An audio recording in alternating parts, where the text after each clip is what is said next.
बिस्मिल्लाहिर्रहमानिर्रहीम। Pakistan tax academy के आज के सेशन के साथ हम आपके पास हाजिर खिदमत हैं। आज दो टॉपिक्स हम इंशाल्लाह डिस्कस करेंगे। एक इनकम टैक्स रिटर्न के अंदर जो सबसे इम्पॉर्टेंट पोर्शन है वेल्थ स्टेटमेंट का, उसके ऊपर हम डिस्कशन करेंगे, सर से रहनुमाई लेंगे, सर मंशा सुखेरा साहब से।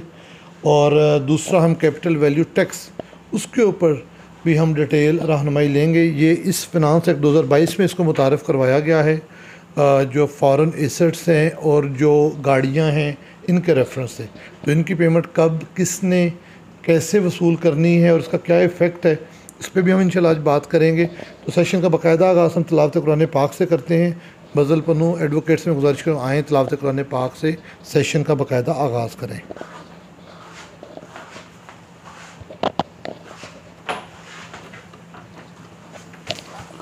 औज़ुबिल्लाहिमिनश्शैतानिर्रजीम बिस्मिल्लाहिर्रहमानिर्रहीम कुल हुवल्लाहु अहद अल्लाहुस समद लम यलिद वलम यूलद वलम यकुल लहु कुफुवन अहद। सदक़ल्लाहुल अज़ीज़।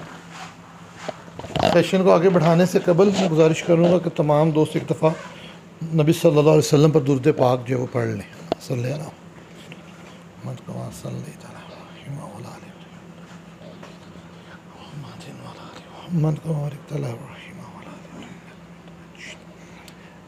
इनकम टैक्स रिटर्न का जो सबसे मोस्ट इम्पॉर्टेंट सेक्शन है, पोर्शन है, वो वेल्थ स्टेटमेंट है। वेल्थ स्टेटमेंट इंडिविजुअल ने फ़ाइल करनी होती है, कंपनी एओपी के लिए ये एप्लीकेबल नहीं, उनकी सिर्फ बैलेंस शीट होती है।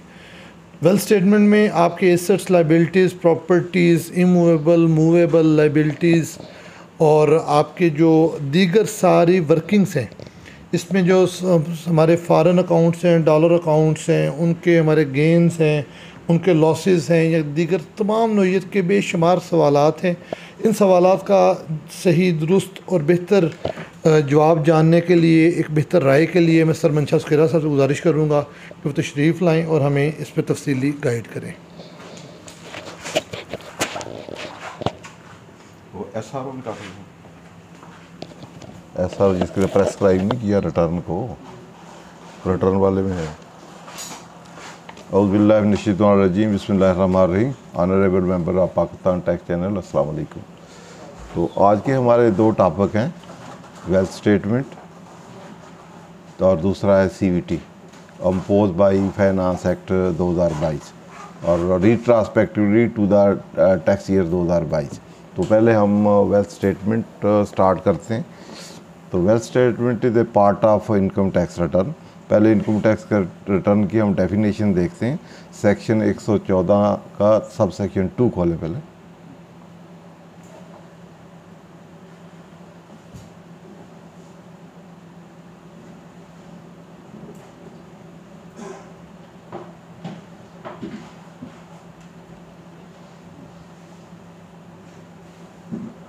ये रिटर्न की डेफिनेशन है।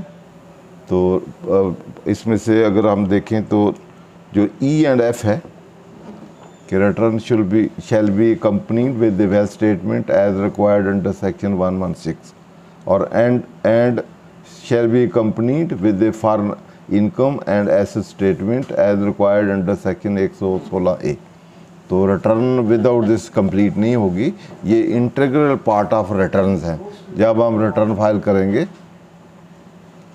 फाइल करेंगे तो wealth statement under section 116 and statement of foreign income, foreign asset under section 116 है, इंटीग्रल पार्ट ऑफ रिटर्न है और डेफिनेशन इसका पार्ट है।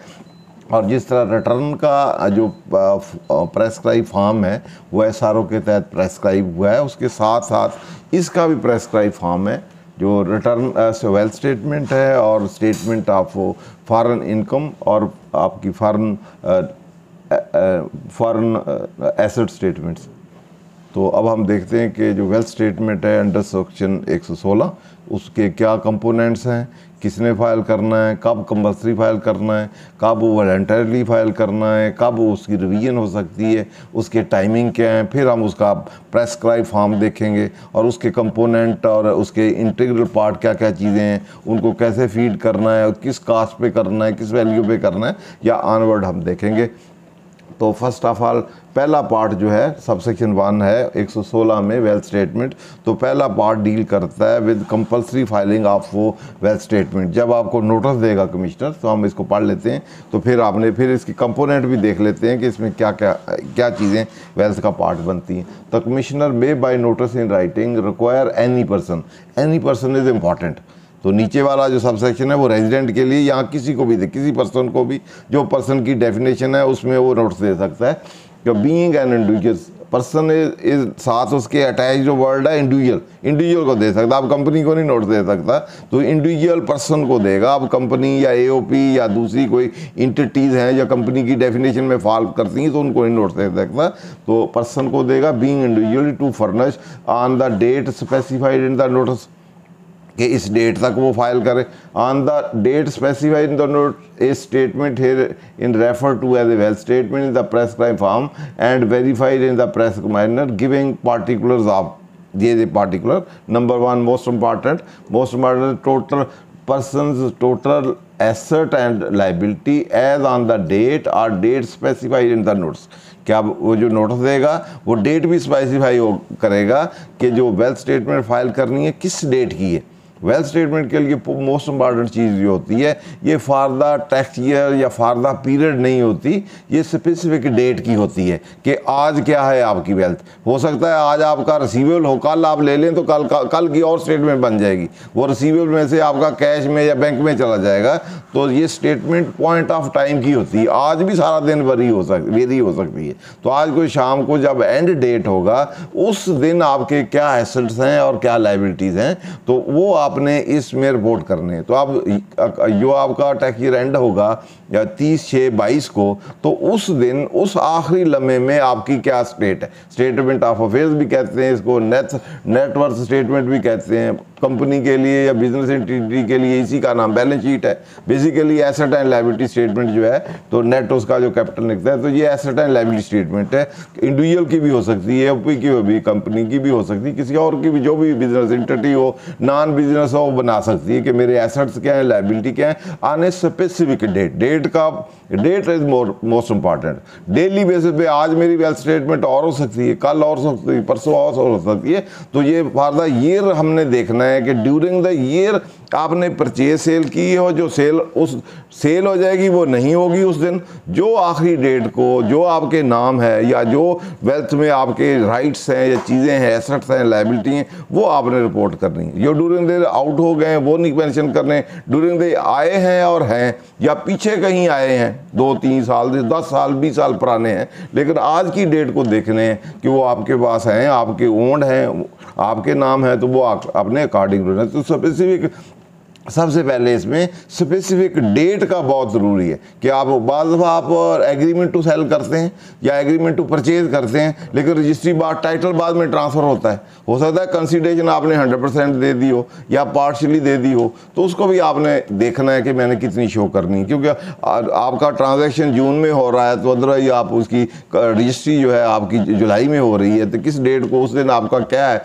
State of where asset show करेंगे, एज ए प्रॉपर्टी शो करेंगे या एज एडवांस अंगेज प्रॉपर्टी शो करेंगे। तो जितनी अमाउंट दी है, अगर टाइटल ट्रांसफर नहीं हुआ तो एडवांस अंगेज प्रॉपर्टी शो कर देंगे, तो अगले साल आप पूरी प्रॉपर्टी कर देंगे। टोटल अमाउंट भी दी है तो आप वहाँ शो करेंगे और प्रॉपर्टी अगले साल, और प्रॉपर्टी की एडवांस अंगेज आप डिस्क्रिप्शन दे देंगे। तो डेट इज मोस्ट इंपॉर्टेंट। सबसे पहला जो काम है वेल्थ स्टेटमेंट के लिए वो डेट है, date of last tax year की जो लास्ट होगी।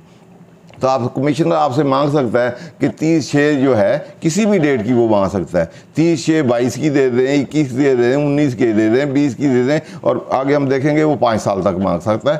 तो बाकी रिटर्न तो 6 साल भी अब हो गए, उधर तो 10 साल भी है, पिछले 5 सालों की कंप्लीटेड ईयर की मांग सकता है, या किसी ने कोई भी फाइल ना की हो तो आपसे स्टेट जो रिटर्न है वो पिछले 10 सालों की भी मांगी जा सकती है। तो यहाँ भी स्पेसिफिक अलहदा डेट भी है, नहीं तो अदरवाइज रिटर्न का पार्ट है तो रिटर्न के अकॉर्डिंगली भी वो, अब इसीलिए हमने डेफिनेशन पढ़ी है। तो रिटर्न का पार्ट है, तो जब वो रिटर्न मांगेगा तो साथ ये भी मांगेगा कि आप वेल्थ भी दें। सेपरेट नोटिस दे या ना दे, या उसी रिटर्न वाले में कह दे कि रिटर्न मीन्स वो सारे डॉक्यूमेंट जितने भी हैं including wealth statement under section 116 और अंडर सेक्शन 116 वेल्थ जो फॉरेन।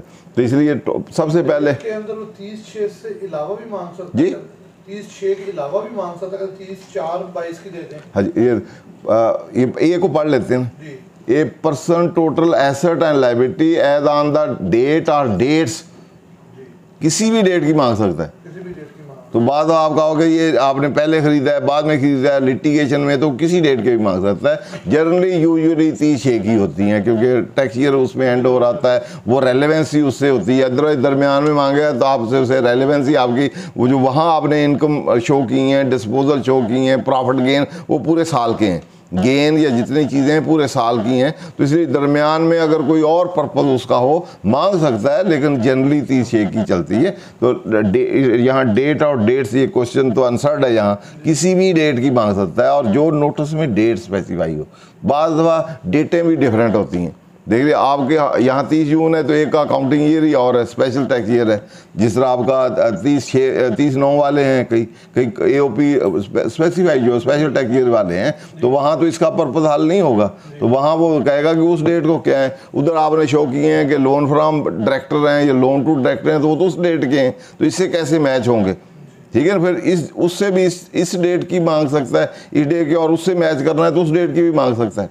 तो इसलिए मिस मैचिंग जहाँ कहीं हो, जहाँ स्पेशल ईयर हो, कंपनी AOP के अलहदा हों, तो अपना उसका 30 ही है जनरली इंडिविजुअल का, तो उसके मिस मैच हो तो फिर वो उन डेटों को भी, अदरवाइज तो फिर कहना था वो मांग ही नहीं सकता, तो वो रिकनसाइल नहीं होनी थी अमाउंट। तो इसलिए उससे उस डेट की मांग सकता है कि आप इसकी दें, इवन दो आपकी कंपनी शम्पनी की ये है, तो उस डेट की मांग के उस डेट से रिकनसाइल कर सकता है। कि सितंबर का है, अगर का राइस है या कोई शुगर है या कोई और है, तो उसमें AOP इंडिविजुअल है, तो उस डेट की भी मांग सकता है कि उधर तो लोन इतना शो किया है कि आपने इतना कम, एक्चुअल आप दें आपका कितना।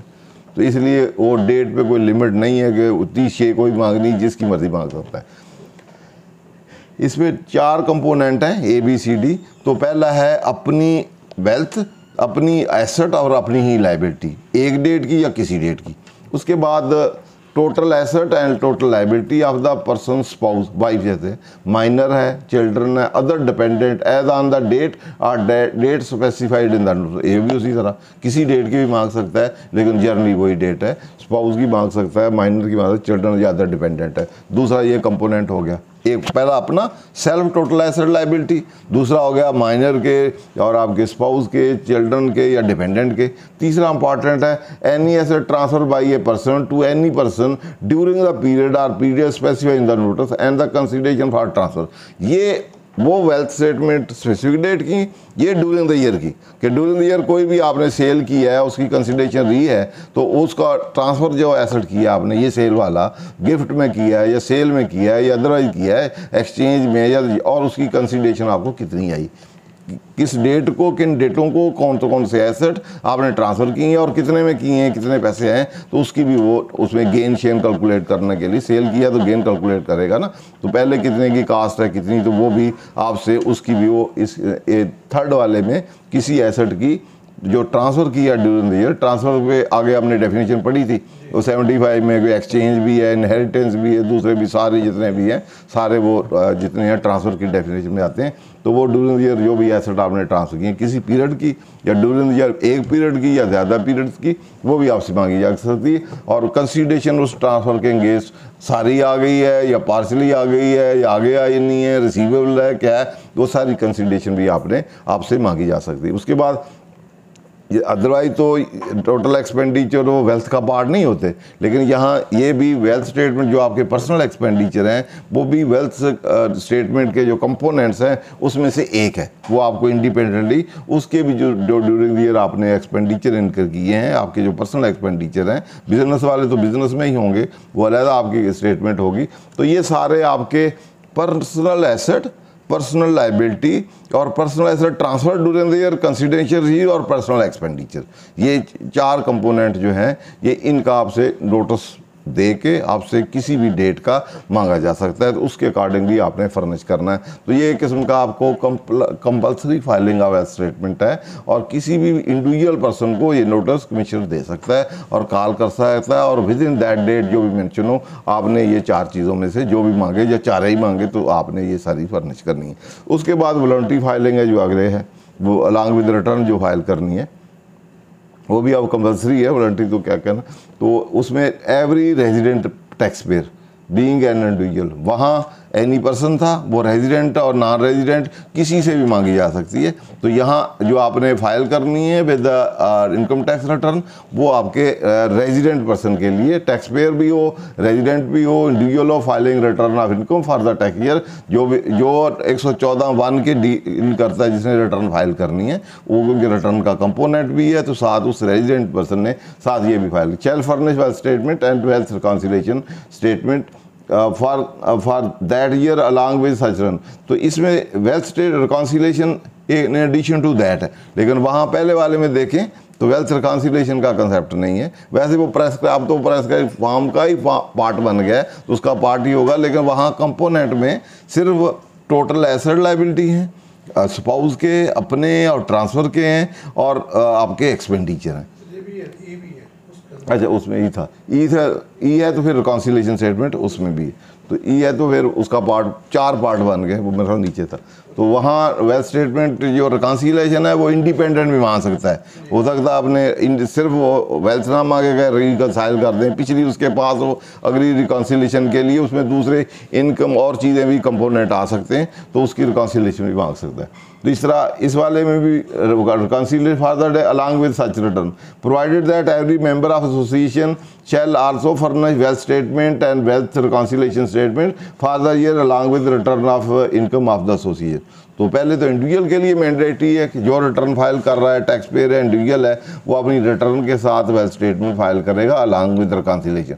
दूसरा, अगर कोई पार्टनर है इंडिविजुअल किसी एओपी का, तो एओपी फाइल करनी है तो उसके साथ वो अपनी वेल्थ स्टेटमेंट भी फाइल करेगा विद रिकॉन्सिलेशन के साथ। उसके बाद आगे है कि रवि, अगर इसको हम देखें तो क्या हमें ईओपी की रिटर्न के साथ पार्टनर की वेल्थ स्टेटमेंट अटैच करनी लाज़िम है? साथ नहीं, provided that every member of the association person shall also furnish wealth statement and reconciliation statement for the tax year along with the return of income of the association. इसके मुताबिक, ये proviso के मुताबिक with उसके file करनी है, या आप इंडिपेंडेंट रिटर्न दे रहे हैं तो उसके फाइल करें। बाद दफ़ा इंडिपेंडेंट आप टैक्स पेयर नहीं है, एग्जाम्प्ट है, तो फिर उसके साथ फाइल करेंगे, या आप इंडिपेंडेंट टैक्स पेयर हैं तो फिर उसके साथ चली जाएगी, तो वो पर्पस सर्व कर देंगे। वैसे यहाँ इसके मुताबिक आपको उसके साथ ही देनी चाहिए।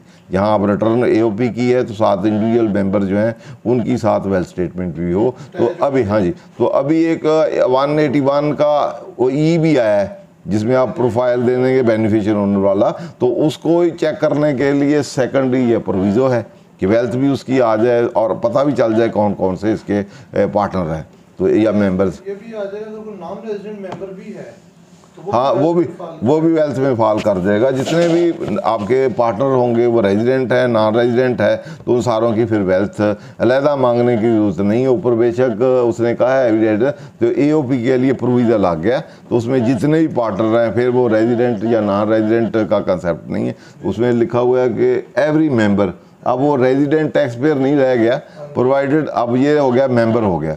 जो मेंबर ऑफ एओपी हैं वो जितने भी हैं, रेजिडेंट हैं या नॉन रेजिडेंट हैं, तो वो सारे फाइल करेंगे। ले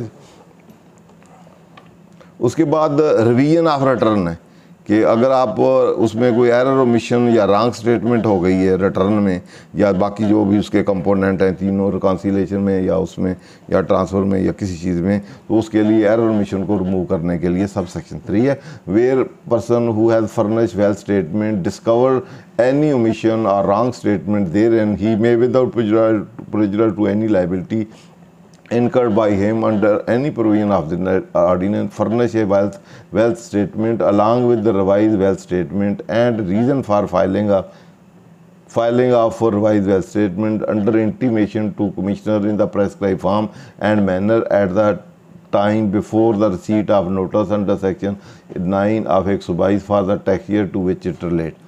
तो जब आप डिस्कवरी को एरर ओमिशन या कोई रॉन्ग स्टेटमेंट डिस्कवर करते हैं तो आप रिवाइज वेल्थ स्टेटमेंट फाइल कर सकते हैं। और उसके लिए कंडीशन ये है, क्या है कि आप एक तो 122(9) का नोटिस आने से पहले आपने फ़ाइल करनी है, रेलिवेंट जिस भी टैक्स पीरियड से वो रिलेट करती है।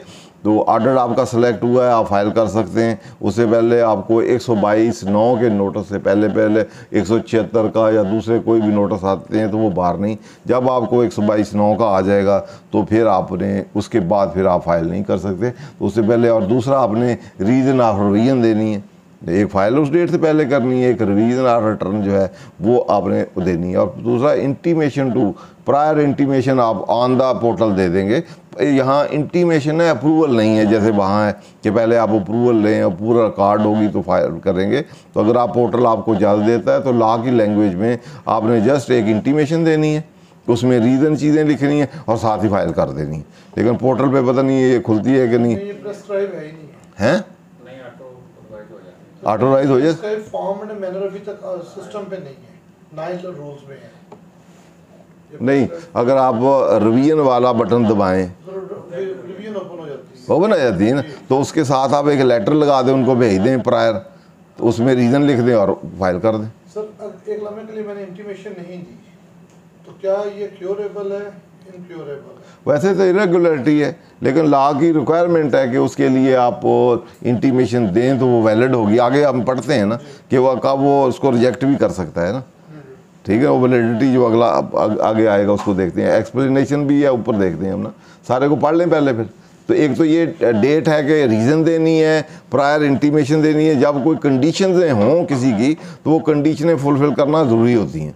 तो कंडीशनें फुलफ़िल नहीं करेंगे तो वो इनवैलिड होगी, फिर इनवैलिड होगी तो फिर उसके पास पावर है कि आपको जो टर्म एंड कंडीशन थी फॉर रिवीजन की वैलिडिटी के लिए वो तो फुलफ़िल नहीं की, तो आपने वैसे ही फाइल कर दें, ना इंटीमेशन दें, ना आप 122(9) का नोटिस आ जाए उसके बाद आप कहें जी मैंने फाइल कर दी, तो फिर क्योरेबल है कि नहीं। तो यहाँ प्रेसिडेंट कंडीशन फिर उसको देखना होता है कि वो मैंडेटरी हैं या इम्पेरेटिव हैं, किस नेचर की हैं, तो उसके मुताबिक फिर कोड रिटर्न करता है। वो तो रिजेक्ट कर देगा, कर भी सकता है, मान भी सकता है, वो कहे चलो कोई बात नहीं, या वो कहे जी ये तो इनवैलिड है, तो फिर आप अपीलों में फिर वहाँ जाएंगे। फिर हर चीज़ के लिए क्या कोई भी अगर फॉर्मेलिटी है आपने फुलफ़िल नहीं की, पहला तो ये है कि पहला रूल ये है कि आपको फुलफ़िल करना चाहिए। जहाँ कहीं भी कोई बेनिफिट, एग्जामिशन, क्रेडिट या फाइलिंग आप क्लेम करते हैं तो आपकी रिक्वायरमेंट, ड्यूटी आपकी है कि वो प्रायर कंडीशन जो है आप फुलफ़िल करें। दूसरा बात है कि अगर आप फुलफ़िल नहीं की तो फिर उसकी आगे बोनाफाइडी आपकी देखी जाती है कि आपके पास रीज़नेबल काज थे, ऐसे को फैक्ट सर्कमस्टांसेस थे बियॉन्ड योर कंट्रोल, तो आप ऐसे कर ही नहीं सकते, सलाब आ गया जी मैं कैसे करता, ठीक है ना। या कोई और सिचुएशन, इंटीमेशन नहीं, कंप्यूटर ख़राब है या अदर है, जो कि एक बोनाफाइडी और रीज़नेबल काज हों आपके उस फेलियर को जिसमें आप फुलफ़िल ना कर सकते हो, या इम्पॉसिबिलिटी हो टू फुलफ़िल दैट कंडीशन, तो उस सिचुएशन में फिर वो कंडोनेबल हो जाती है। या फॉर्म में मौजूद है तो ये रीज़न नहीं बनता। हाँ तो बनती है, ये तो बल्कि लीगल स्टेचुरी रीज़न है कि आपने खुद कहा है प्रेस्क्राइब पे करना है, तो प्रेस्क्राइब है ही नहीं तो मैं कहाँ से फाइल करूँ, ठीक है ना। तो या वो लीगल रीजंस आपके पास हो, लीगल नहीं है तो फैक्चुअली बोनाफाइडी रीज़न और काज हो, ठीक है ना। या तो लॉ में वो तो फिर no one can be penalise for the act of others, वो एक्ट तो उनका है जो उनकी कंडीशन है, उन्होंने फुलफिल नहीं की तो मैं कैसे कर सकूँ, ठीक। जो डिपेंडेंट चीज़ हो तो वो तो आपको फॉल्ट नहीं है ना, ये तो उनका फॉल्ट है। तो अगर वो अवेलेबल हैं सारी चीज़ें तो फिर आप फुलफिल नहीं करते, तो फिर उसके लिए मैं बताया कि कब वो कंडोनेबल, कुछ इरेगुलरिटी होती हैं जिसके कंसिक्वेंस नहीं होते हैं वो भी कंडोनेबल होती हैं, तो कुछ डायरेक्टरी नेचर की होती हैं तो वो भी कंडोनेबल ही होती हैं। कोई चीज़ जब मैंडेटरी हो, शेल में हो, कंसिक्वेंस हो, साथ पेनल्टी की भी उसमें मेंशन हो, जहाँ कहीं पेनल्टी उसकी लगती हो तो वो फिर आपके लिए मैंडेटरी हो जाएगा। या सबसे most important mandatory directory, later on हम डिस्कस करेंगे कि मैंडेटरी डायरेक्टरी क्या होती है। जनरल मैं बता देता हूँ कि मैंडेटरी डायरेक्टरी किसी भी लैंग्वेज को या किसके होते सबसे पहले लैंग्वेज होती है कि लैंग्वेज हम देखते हैं उसकी कि वो किस नेचर की है, परमिसिव है या इम्पेरेटिव है, वो उसमें शेल लगा हुआ है या मे लगा हुआ है, तो उस सिचुएशन से हम या फ्यूचर की है या पास्ट की है उसको हम देखते हैं कि मैंडेटरी डेट। दूसरा ये देखते हैं हम कि इंटेंशन जो लेजिस्लेटर है उसका ऑब्जेक्ट क्या है, कि ऑब्जेक्ट या इंटेंशन जो है लेजिस्लेशन की वो क्या है। फिर उसके कॉन्सिक्वेंस प्रोवाइडेड हैं कि नहीं, कॉन्सिक्वेंस में ये दिया हुआ है कि अगर नहीं करेंगे तो फेलियर की वजह से कोई पेनल्टी लगेगी या नहीं लगेगी। अगर पेनल्टी शर्टी या कुछ भी कॉन्सिक्वेंस नहीं है तो वो डायरेक्टली समझी जाती, कॉन्सिक्वेंस दिए जाते हैं तो फिर मैंडेटरी। तो लैंग्वेज है, लैंग्वेज के बाद ये है तो उसकी फिर सिचुएशन भी है। बाद वो अपील में कोई चीज़ें दी होती हैं कि इतनी देर में आपने करना है, ड्यूटी परफॉर्म करनी है, तो दूसरे का राइट अफेक्ट हो जाएगा, वो एक्शन ही ना करे 6 माह में, तो आपकी तो appeal deem to be accepted तो नहीं होगी, लेकिन वो आपका राइट ख़त्म हो जाएगा। उस सिचुएशन में फिर जो जहाँ जुडिशियल ड्यूटीज़ होती हैं वहाँ फिर वो टाइम पीरियड या वो अप्लीकेबल नहीं होती। तो ये 4-5 कंडीशन है। सबसे मोस्ट इम्पॉर्टेंट जो टेस्ट अप्लाई करते हैं वो टेस्ट है कि उसका ऑब्जेक्ट जो है या उसका पर्पस जो है या इंटेंशन ऑफ लेजिस्लेटर क्या है, वो ऑब्जेक्ट डिफीट तो नहीं होगा, नहीं तो अदरवाइज मैंडेटरी डायरेक्टरी से जो प्रोविजन जो है वही रिडंडेंट हो जाएगी। हम कहें ये डायरेक्टरी इसलिए उसका अफेक्ट ही कोई नहीं, तो रिडंडेंसी कोई चीज़ जो जितने भी लॉज होते हैं उसका full effect, each and every word should be given full effect. कोई चीज़ रिडंडेंट नहीं होती, redundancy is not attributed to legislation. तो ये डायरेक्टरी मैंडेटरी को रिकंसाइल और बैलेंस करना है विद द रूल ऑफ के कोई चीज़ रिडंडेंट नहीं है, फुल इफेक्ट देना है, तो इसलिए इस चीज़ों को देखना पड़ता है। वैसे भी एग्जीक्यूटिव की ड्यूटी है कि उसको फुल अनफोर्स करे टू द लॉ, ना कि इस चीज़ उसको फुटाइल समझे या उसको मैंडेटरी डायरेक्टरी में उसको कह दे कि ये इफेक्टिव नहीं। ये लेजिस्लेटर या जुडिशियल जो है, जुडिशियल अथॉरिटी हैं, वो मैंडेटरी डायरेक्टरी में रिव्यू कर सकती। तो इसमें in the form prescribe under intimation to the commissioner in the prescribe form and manner, ये दो अवेलेबल ही नहीं है, तो इसलिए आप विदाउट दैट ऐसे ही आप लेटर पे दे सकते हैं at the time before receipt of ये टू विच ये रेट्स। तो अगला है provided that where commissioner is of the opinion that revision under this section is not for the purpose of correcting a bona fide omission और wrong statement, he may declare revision as a void through an order inditing after providing opportunity of being heard. तो इसमें दो part हैं। इसमें पहला part तो authority का है कि अथॉरिटी समझे कि आपने जो रिवीजन की है वो बोनाफाइडी आपकी एरर ओमिशन नहीं है, बल्कि वो कंसीलमेंट है या इंटेंशनली आपने डिक्लेयर नहीं की, तो वो एरर ओमिशन वाला पार्ट नहीं है, कोई फ्रॉड है या डेलिबरेटली है या उस तरह की चीज़ है।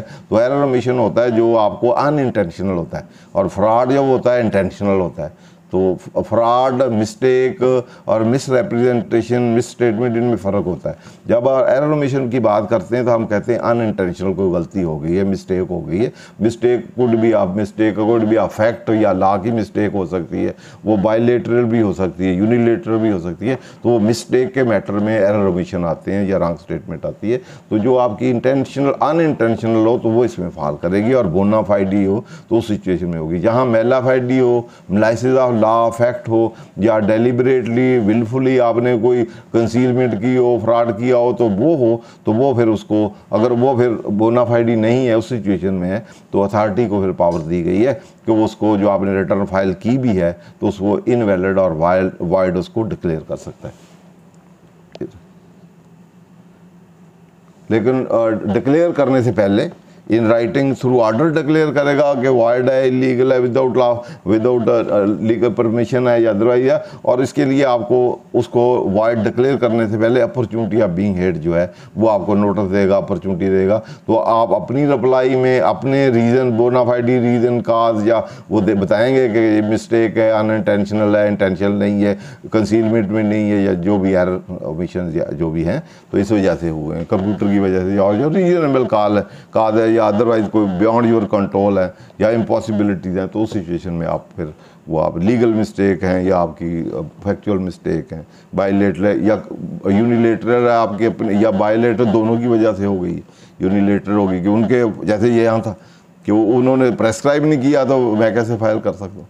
तो जहाँ यूनिलेटरल या बायलेटरल मिस्टेक हो तो उस सिचुएशन में आप उनको अपना रिप्लाई अकॉर्डिंगली दे सकते हैं। उसके बाद एक्सप्लेनेशन है, for the removal of doubt is clarified that the wealth statement can not be revise after expiry या 5 year from the due date of filing with return of income for that tax year.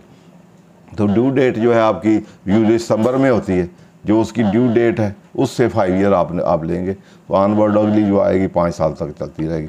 पहले उधर return 5 year तक आप call कर सकते हैं, उससे इसको मैच करेंगे, या 10 साल वाला इस अप्लीकेबल नहीं है इसमें, तो यहाँ 5 साल क्योंकि इसके लिए दिया हुआ है। तो कैन ये रिवीजन का वो फाइलिंग का है, फाइलिंग का वही अप्लीकेबल होगा। अगर आप रिवीजन करेंगे तो इसके रिवीजन के लिए 4 अब कंडीशनें, अगर ओवरऑल सारे को पढ़ें तो 4 कंडीशनें आपकी हो गई। एक आपकी कंडीशन हो गई कि आपने रिवीजन की रीज़न देनी है, दूसरा आपकी होगी कि इंटीमेशन देनी है, तीसरा आपकी होगी कि आपने नोटिस से पहले फाइल करनी है, और चौथा आपका टाइम पीरियड आ गया कि जो रिटर्न फाइल करने की डेट है उसे 5 साल के अंदर करनी है। तो रिवीजन के लिए ये टाइमिंग है, फाइलिंग वाले वही टाइम है जो उधर में, ठीक है। उसके बाद ये इसका एरिया है। तो इसके बाद हम 116A है, तो foreign income and asset statement, वो सिर्फ एसेट लायबिलिटी स्टेटमेंट है, और ये वाली जो है ये आपकी फॉरेन इनकम और एसेट स्टेटमेंट है। अब इसके लिए वो स्टेटमेंट जो ऊपर हमने डिस्कस की है वो ग्लोबल स्टेटमेंट है। उसका ये मतलब नहीं कि उसमें फॉरेन एसेट हम शो ही नहीं करेंगे, ये पूरी स्टेटमेंट ही नहीं है, ये जस्ट एक एसेट की और इनकम की स्टेटमेंट है। ये full asset liability net worth reconciliation वाली नहीं है, ये एक डिक्लेरेटरी ऐसे समझने स्टेटमेंट है। इसमें एसेट डिक्लेयर्ड है, इसमें आपकी फॉरेन इनकम डिक्लेयर्ड है, ठीक है। और इसका कॉरस्पॉन्डिंग ये नहीं कि ये अब वहाँ मेंशन नहीं करनी, वहाँ ये वाले जो एसेट्स हैं फॉरेन एसेट लायबिलिटी, वहाँ वो ग्लोबल स्टेटमेंट है, उसमें तमाम एसेट जो यहाँ हैं वहाँ हैं, all asset all liability all reconciliation जो भी एक्सपेंडिचर हैं दूसरी चीज़ें वहाँ सारी की सारी होंगी। ये एक एडिशनल स्टेटमेंट है जो कि अलहदा रिप्रेजेंट करती है कि ये मेरे फॉरेन एसेट भी हैं, ये वाले, और ये मेरी फॉरेन इनकम है जो इसमें प्रेस्क्राइब है उसके मुताबिक। तो इट डज नॉट मीन कि यहाँ शो कर दिया आप उधर शो नहीं करेंगे या वो सारे लोकल रह जाएंगे, तो अदरवाइज़ वो रिकनसाइल ही नहीं होगी, क्योंकि उसमें से बहुत से एसेट लायबिलिटी फॉरेन में भी हैं, वहाँ से आपका कैश वहाँ जा रहा है, वहाँ से इधर आ रहा है, बैंक आ रहे हैं जा रहे हैं, तो अगर आप नहीं करेंगे तो रिकनसाइल नहीं होगी, वो आपकी ग्लोबल होगी। ग्लोबल एसेट ग्लोबल लायबिलिटी जो पर्सनल है आपके, इंक्लूडिंग फॉरेन भी और लोकल भी, लायबिलिटी भी फॉरेन भी लोकल भी, एक्सपेंडिचर फॉरेन भी लोकल भी, सारी चीज़ें उसमें होगी। तो ये अलहदा एक सेपरेट स्टेटमेंट जो है ये भी आपने फाइल करनी है। फाइल उसने करनी है जिस पे ये थ्रेश होल्ड में जो फाल करेगा, क्लियर जी। और ये वाली जो फॉरेन इनकम है ये आपकी इनकम रिटर्न जो होगी उसके अंदर भी पार्ट बनेगी, यहाँ एग्जम्प्ट में होगी या दूसरे में होगी, जहाँ कहीं होगी, और दूसरे वाली आपकी वेल्थ का पार्ट बनेगी, क्लियर जी। इसके बाद average resident person taxpayer being individual having foreign income of not less than 10,000 United dollar. 10,000 अगर आपके इससे कम ना हो, इससे ज़्यादा हो, अगर आपके पास इतनी इनकम आपने अर्न की है, या having foreign asset with the value of not less than 100,000, 1 lakh dollar है अगर आपके, तो United State dollar shall furnish statement here an refer to as a foreign income and asset statement in the prescribe form and in the verified prescribe giving following particulars. उसमें आपने prescribe form होगा और ये particular आपने देनी है। Person's total foreign asset and liability as on the last date of the tax year. अब ये वो डेट वाला नहीं है कि किसी डेट के भी मांग ले, तो वो वाला डेट वाला था तो किसी डेट के भी मांगी जा सकती है। ये आपकी last date of the tax year जो भी लास्ट डेट है 30 जून है, तो उसकी आपकी टोटल फॉरेन एसेट और लायबिलिटी ऑन दैट डेट जो भी आपके हैं तो उसकी आपकी स्टेटमेंट आ जाएगी। उसके बाद any foreign asset transfer by a person to any other person during the tax year and consideration of set transfer, ये उसी तरह जिस उसमें थी। तो ये ट्रांसफ़र जो आपने ड्यूरिंग द ईयर कोई भी एसेट ट्रांसफ़र किया है, डिस्पोजल किया है, एक्सचेंज किया है, तो उसकी कंसिडरेशन जो आई है उसकी डिस्क्रिप्शन आप देनी। कंप्लीट पार्टिकुलर, ये आखिरी वाला जो है ये फॉरेन इनकम के रिलेशन से, पहला 2 वाला जो है वो हेल्थ स्टेटमेंट के रिलेशन से है। तो complete particular of foreign income expenditure drive during the tax year and the expenditure Holi and necessary for the purpose of driving said income. तो जो फॉरेन इनकम आपकी है उसके इनकम भी और उसके एक्सपेंडिचर भी उस पर्पज के लिए इनकर होली एंड एक्सपेंडिचर इनकर्ड हुए, उनकी डिटेल भी मांगी जा सकती है। उसके बाद commissioner may by notice in writing any person being individual, तो वो तो थ्रेश होल्ड था, ये विदाउट थ्रेश होल्ड है। Commissioner may by notice in writing require any person being individual who in the opinion of commissioner on the basis of reason to be recorded in writing was required to furnish foreign income as asset statement under section but has failed to furnish foreign income and asset statement on the specified date in the notice। तो इस situation में भी वो अगर वो समझता है कि इसके लिए इतने हैं उसके एसेट वैल्यू, तो इसको फाइल करनी चाहिए थी, तो वो नोटिस दे सकता है।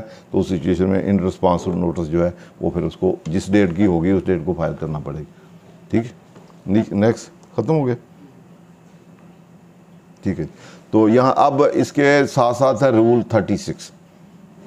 रूल 36 जो वेल्थ स्टेटमेंट को डील करता है।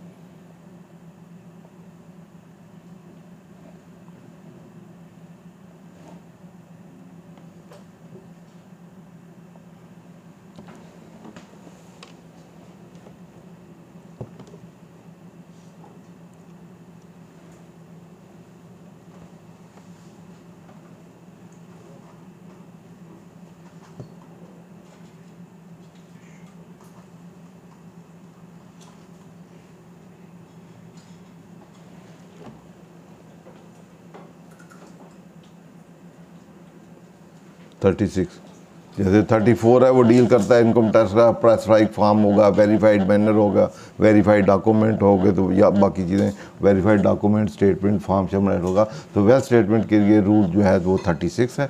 Wealth statement rule shall provide for furnishing of wealth statement. Wealth statement shall be in the prescribe form specified in part 4 of second schedule. Second schedule में जो rule के तहत जो SRO कितना है, SRO जो इस साल के लिए 2022 के लिए आया हुआ है, तो वो सेकंड शेड्यूल, बेटा इसको पढ़ लेते हैं फिर उनको। तो part 4 of second schedule to the rule का जो पार्ट 4 है उसमें जो इसका प्रेस्क्राइब फॉर्म है आपका वेल्थ स्टेटमेंट का, उस वेल्थ स्टेटमेंट के फॉर्म पे आपने फिल करनी। Verified in the specified manner, वो जैसे रिटर्न के साथ वेरिफिकेशन करनी उसी तरह आपके। Accompanied by such document statement and certificate as specified in the form and in the ordinance these rule and circular issued under the ordinance. आप 3-4 कंडीशनें हो गई। एक तो आपने जो भी डॉक्यूमेंट हैं, स्टेटमेंट हैं, सर्टिफिकेट हैं, वो फॉर्म में जो प्रेस्क्राइब हैं, जो SRO आया हुआ है, या ऑर्डिनेंस में कोई जो अभी हमने कुछ चीज़ें डिस्कस की थी, रिवीजन करनी है तो वो करनी है, या तो दीज रूल्स एंड सर्कुलर को इशू किया है वो भी इसमें बाइंडिंग है। कोई सर्कुलर में उन्होंने कहा कि ये आप वेल्थ के लिए दें तो भी है। एंड अकम्पनाइड बाय वेल्थ स्टेटमेंट, तो ये स्टेटमेंट आपने फाइल करनी। अब वो SRO खोल लें कि 222 का, उसमें ये पार्ट 4 देखें, तो पार्ट 4 में हम फिर आगे डिस्कस करते हैं, या डायरेक्टली खोल लें रिटर्न हम उसको फिल कर, और स्टेटमेंट और वेल्थ स्टेटमेंट खोल लें और कंसीडरेशन खोल लें। उससे पहले हम ये देख लें कि जनरल डिस्कशन कर लें। डिस्कशन के लिए कि जो वेल्थ स्टेटमेंट है आपकी, तो सबसे पहले फर्स्ट पॉइंट जो मोस्ट इम्पॉर्टेंट है वो तो डेट का है। तो आपने एक डेट को जो आपके एसेट लाइबिलिटी हैं, वो एसेट लाइबिलिटी जो आपके हैं या आपकी स्पाउस के हैं या आपके माइनर चाइल्ड हैं या डिपेंडेंट हैं, उनकी अलग-अलग आप देख सकते हैं कि उस डेट को उनके नाम क्या क्या एसेट हैं और क्या क्या लाइबिलिटी हैं, और उनकी नेट वेल्थ जो है उस साल की क्या बनती है। तो अब एसेट को फिर हम आगे देख लेंगे कि उसमें से टोटल एसेट को हम डिवाइड करें तो 2 पार्ट में हम कर सकते हैं। तो वो है आपके इमूवेबल एसेट और मूवेबल एसेट। फिर हम उनको ईच एंड एवरी जो है कि इमूवेबल में क्या आ सकते हैं और मूवेबल में क्या आ सकते हैं। फिर सबसे पहले तो हम इसमें देख लेंगे कि ये वेल्थ स्टेटमेंट जो है मोस्ट इम्पॉर्टेंट, सब पहला पॉइंट तो डेट का है कि डेट में करना है। दूसरा पॉइंट, ये सारे एसेट लाइबिलिटी जो हैं वो पर्सनल होंगे, बिजनेस नहीं होंगे। पर्सनल को और बिजनेस को इंटरमिंगल नहीं करना। जो बिजनेस एसेट लाइबिलिटी होंगे उनके लिए आप बैलेंस शीट बनेगी आपके इंडिविजुअल बिजनेस की। बिजनेस को हम इंडिपेंडेंट एंटिटी समझते हैं।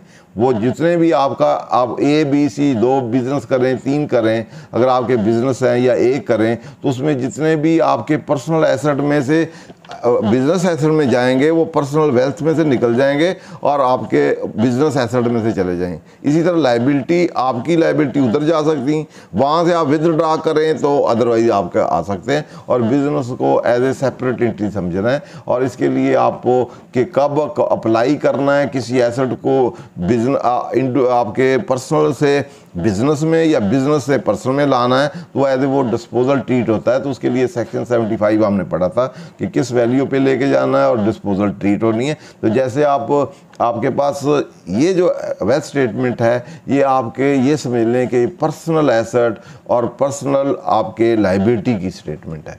इसमें बिजनेस एसेट जैसे स्टॉक एंड ट्रेड है, बिजनेस आप कर रहे हैं तो वहाँ आपने लैंड खरीदी है, वो बिजनेस की है तो वो यहाँ नहीं शो करनी। बिल्डिंग है बिजनेस की, वो नहीं शो करनी। प्लांट एंड मशीनरी वहाँ है, वो इधर नहीं शो करनी। इस तरह वहाँ का फर्नीचर फैक्चर है, इधर शो नहीं करना। इस तरह आपके पास वहाँ आपने कोई इन्वेस्टमेंट की हुई है, लोन लिए हुए हैं, ये वो दिए हुए हैं किसी को, वो शो नहीं करने। स्टॉक एंड ट्रेड है, रिसीवेबल्स हैं आपके, या आपके एडवांसेस हैं, कोई रिफंडेबल हैं, या आपके बैंक अकाउंट्स हैं, जो बैंक बिजनेस बैंक अकाउंट है वो यहाँ नहीं शो करने। इसी तरह आपके कैश है, वहाँ का कैश अकाउंट है वो भी इधर नहीं शो करना। इसी तरह बिजनेस लाइबिलिटी हैं, आपके ट्रेड क्रेडिटर हैं, या टैक्स पेबल्स हैं, या कोई और हैं, अक्रूवल है, सैलरी हैं, और आपने लोन बैंक से लिए हुए हैं, तो वो इस पर्सनल वेल्थ में आपने शो नहीं करने।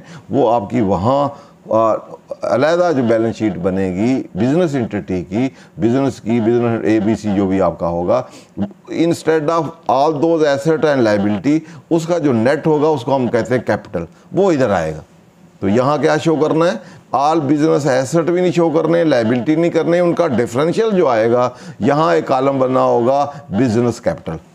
तो आपने वो बिजनेस कैपिटल में उसका नेट शो करना है। यहाँ से एसेट वहाँ जा सकते हैं, वहाँ से यहाँ वापस आ सकते हैं, लाइबिलिटी यहाँ से वहाँ जा सकती हैं, और नेट समझिए वो कैपिटल अकाउंट है। तो पूरी वेल्थ स्टेटमेंट में instead of business asset and liability आपने क्या शो करना है, वो कैपिटल शो करना है। और जो कैपिटल आप शो करेंगे वो हर साल इंक्रीज डिक्रीज हो सकता है।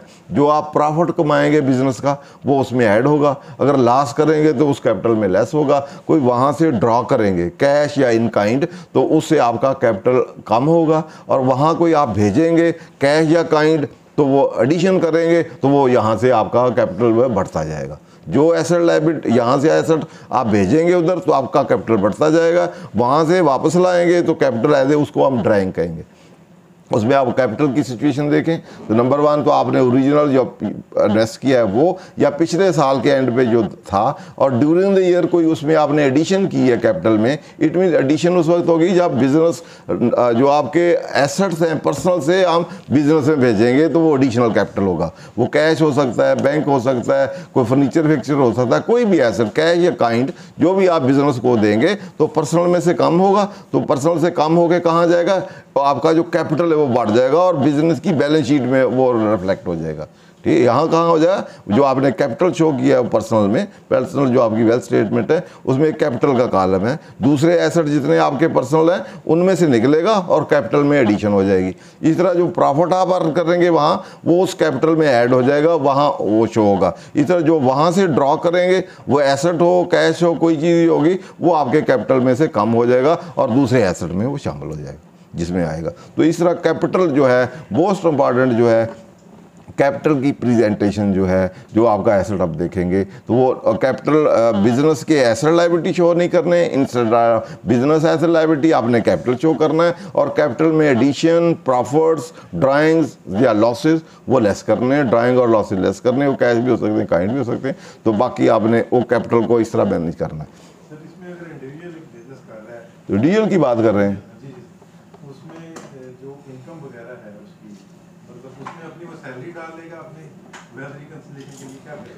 नहीं वेल्थ रिकॉर्ड में वो प्रॉफिट आएगा ना, उसका प्रॉफिट आएगा, रेंट भी हो सकते हैं, दूसरी चीज़ें भी हो सकती हैं। वो टैक्स में तो अलाउ नहीं होगी अपनी सैलरी, लेकिन वहाँ जो प्रॉफिट आएगा आपने कैपिटल में ऐड हो जाएगा प्रॉफिट।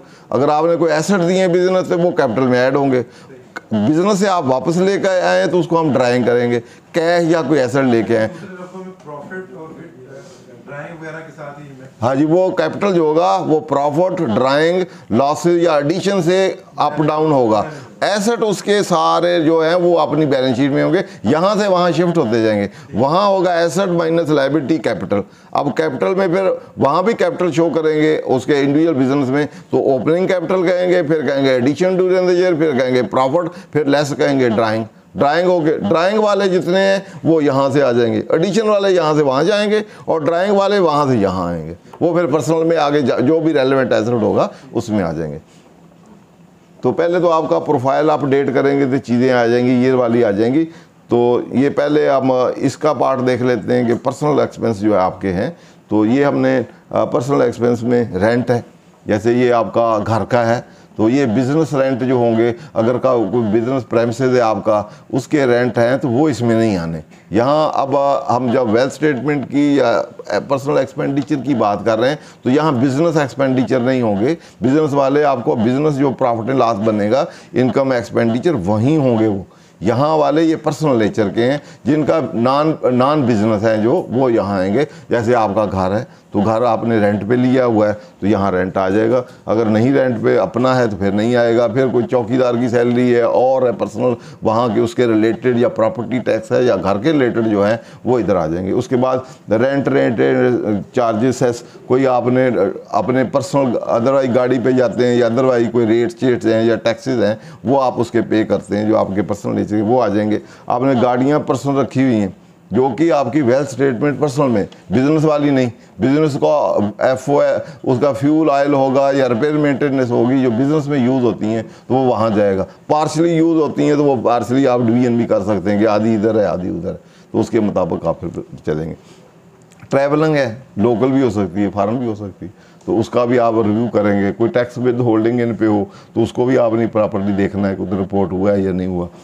इस तरह इलेक्ट्रिसिटी घर के बिल हैं आपके तो उसका डिटेल बना लें 12 महीनों के कितने, उसमें कोई टैक्स डिडक्शन है, कोई और चीज़ें, तो उनकी एडजस्टमेंटें भी कर लें, वो भी फिर आपने कॉरस्पॉन्डिंग क्लेम करनी। इस तरह आपका वाटर है, गैस है, टेलीफोन है, एसेट इंश्योरेंस सिक्योरिटी है, मेडिकल है, एजुकेशन है बच्चों की, उसमें विद होल्डिंग शोल्डिंग होती है, वो भी आप देख लें। MIS से भी आप डाउनलोड कर सकते हैं कि इनमें से कौन से हैं, वो भी रिपोर्ट कर लें। वीज़ा कार्ड है वो भी देख लें, इधर उसकी कोई एक्सपेंडिचर है आपने दिए हैं, कोई आपने अदरवाइज कोई शॉपिंग की है उसके भी बिल शिल आ जाते हैं तो वो भी आप देख लें। इस तरह क्लब है उसकी आपकी मेंबरशिप है तो उसके एनुअल एक्सपेंडिचर भी और सिक्योरिटी उधर देख लें कि एडवांस में आपने वेल्थ में पर्सनल में दी हुई है कि नहीं। इस तरह फंक्शंस, कोई शादी बच्चों की या और कोई सेरेमनी ये वो है तो उसको भी आप देख लें, क्योंकि होटल चोटल में भी आपकी विद होल्डिंग ये वो होती है तो वो भी ले आएँ तो, और कॉरस्पॉन्डिंग इधर वो डालें। इसी तरह डोनेशन है, ज़कात है, एनुटी है, प्रॉफिट ऑन डेट है, लाइफ इंश्योरेंस प्रीमियम आप देते हैं तो एक्सपेंडिचर देते रहें। इसके 2 प्रोसीजर हैं, या तो आप इधर एक्सपेंडिचर करते रहें और जब आपको वापस मिले तो उधर एसेट में डाल लें, या उधर एडवांसेस में शो करते रहें तो इधर ना शो करें, तो जब रिलाइज़ हो तो वहाँ से फिर आप कर लें। तो इसी तरह उसके बाद अदर पर्सनल हाउस होल्ड है, खाना पीना फूड शूड ये वो, तो वो आप कर लें। Contribution expenses by the family member, अगर एक घर में एक से ज़्यादा रहते हैं, 2 भाई हैं 3 भाई हैं, सारे टैक्स पेयर हैं, तो टोटल जितने भी ये एक्सपेंडिचर है टोटल कर लें, फिर आप उसमें अपोर्शनमेंट कर लें कि इतने % उसका है, इतना इतना है, तो टोटल वो होगा उसमें से इसकी जो कंट्रीब्यूशन बाकियों ने किया वो निकल जाएगी टोटल में से, तो बाकी इसका शेयर आ जाएगा। तो अपना शेयर देना है, बाकियों का जो है उसमें से लेस हो जाएगा। क्लियर जी। तो ये इसके आप बिल शेल करस्पॉन्डिंग जो इतने भी इसके एविडेंसेस हैं वो आप सारे करने हैं। और पहले भी हमने कहा था कि टेक्निक में आपने बैंक स्टेटमेंट ये वो सारी चीज़ें मंगानी हैं, इसके बिल शेल मंगा लें। कोई ये ना हो कि आखिरी महीने का बाद दफ़ा जून का नहीं होता आगे होता है, तो जून के वो प्रॉपर उसका टेबल बना लें, हर माह के बिल कितना है, पेमेंट डेट क्या है, कब है और टैक्सेस कितने हैं, वो सारा लगा के तो फिर ये आप प्रॉपर बनाएं, ये एक्सपेंडिचर आप बना लें। क्लियर जी। नेक्स्ट अब वेल्थ में चलते हैं।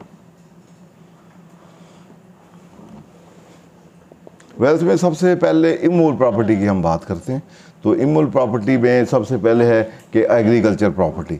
तो एग्रीकल्चर प्रॉपर्टी में आपकी लैंड हो सकती है, वहाँ बिल्डिंग हो सकती है, तो एग्रीकल्चर इक्विपमेंट में वो इमूवेबल प्रॉपर्टी होगी तो उसमें इक्विपमेंट नहीं होगी, वो मूवेबल होगी। तो वैसे एग्रीकल्चर में आपकी इक्विपमेंट जैसे ट्रैक्टर है और चीज़ें भी हो सकते हैं, लाइव स्टॉक भी हो सकते हैं, तो वो एग्रीकल्चर प्रॉपर्टी में चीज़ें आती हैं, मूवेबल और इमूवेबल दोनों आती हैं। तो उसकी आप डिस्क्रिप्शन में वो पीरियड अगर आप देखना है कि कब आपकी है तो उस डेट को देख लें कि आपके नाम वो लैंड रजिस्ट्री है, इनहेरिटेंस में आई है, या आपको वैसे आपने ख़रीदी है, या आपको गिफ्ट में आई है। उसकी सबसे पहले उसका एरिया कितना है, ये मोस्ट इम्पॉर्टेंट है। हर प्रॉपर्टी के लिए मूवेबल के लिए आप देखेंगे एरिया कितना है और उसकी लोकेलिटी कहाँ है, खाता खतौनी ये रजिस्ट्री की डेट क्या है, क्या उसकी फिर आगे आपने देखना है क्या कास्ट बनती है, आपने परचेज कितने में की, इंसिडेंटल क्या हुए, बाद में कोई कंस्ट्रक्शन या इंप्रूवमेंट तो नहीं हुई, जो उस कास्ट के पहले भी हमने प्रिंसिपल ले डाउन किए थे, और सेक्शन 75, 76, 7 उसके तहत जो उसकी कास्ट बनती है, तो उसको कास्ट पे आप एग्रीकल्चर के जितने भी हैं लोकेशन, डेट, एरिया, ये वो जो भी उसकी डिस्क्रिप्शन है, डेट ऑफ रजिस्ट्री, वो भी पहले डिटेल बना लेंगे, कब है आपकी परचेज है, डीड है, इनहेरिटेंस है, तो उसके मुताबिक उसको दे दें। फिर नेक्स्ट कॉलम जो है मोस्ट इंपॉर्टेंट, वो आपका कमर्शियल, इंडस्ट्रियल और रेजिडेंशियल प्रॉपर्टी है। ये नॉन बिजनेस, इसमें साथ लिख दिया कि नॉन बिजनेस, बिजनेस वाली नहीं, जो आपकी पर्सनल है, कोई लैंड, कमर्शियल कोई प्लाजा है, कोई लैंड है, प्लॉट है, या इसमें तीनों अलग-अलग भी आप कर सकते हैं। कमर्शियल को अलग कर लें, उसकी डिटेल अलग बनाएं, इंडस्ट्रियल की अलग बनाएं और रेजिडेंशियल की अलग बना लें। रेजिडेंशियल प्रॉपर्टी में प्लॉट हो सकता है, आपकी बिल्डिंग हो सकती है, सेमी कंस्ट्रक्टेड हो सकती है, इनमें भी उसी तरह कि आप लोकेलिटी क्या है, उसका एरिया क्या है, DHA है, सोसाइटी है, कहाँ है, तो वो वाला देखेंगे। फिर उसके बाद इंडस्ट्री, किसी इंडस्ट्री में है, जोन बना हुआ है, वहाँ इंडस्ट्रियल लैंड है, हक भी है अपनी आपकी पर्सनल, लेकिन बिजनेस में आप यूज़ नहीं करते, तो नॉन बिजनेस है। इधर कमर्शियल कोई प्लाट है, प्लाजा है, कोई चीज़ें हैं तो जो इस नेचर हैं, तो उसकी आप उसी तरह उसकी लोकेशन क्या है, एरिया क्या है, कवर्ड एरिया क्या है, या स्क्वायर फुट में है या स्क्वायर यार्ड में है या किस तरह है, और फिर आप साथ अपनी रजिस्ट्री या उसका डॉक्यूमेंट ज़रूर है वो देखें कि वो किस डेट की है, कब से आ रही है आपकी, और 30 जून को जो 22 वाला है उसको आपके नाम है या नहीं है, या आपने ड्यूरिंग द ट्रांसफ़र तो नहीं कर दी, या बाद में उसके डॉक्यूमेंट आप चेक कर लें। क्लियर करके तो ये तीनों जो हैं, agriculture property, commercial property, industrial property और रेजिडेंशियल प्रॉपर्टी, इन सारे का रिलेटेड डाटा आप फीड करें, और साथ ही उसकी कास्ट जो बनती है वो आप, या इनहेरिटेंस है, गिफ्ट है, उसका साथ बना के तो ये आप इस कर देंगे।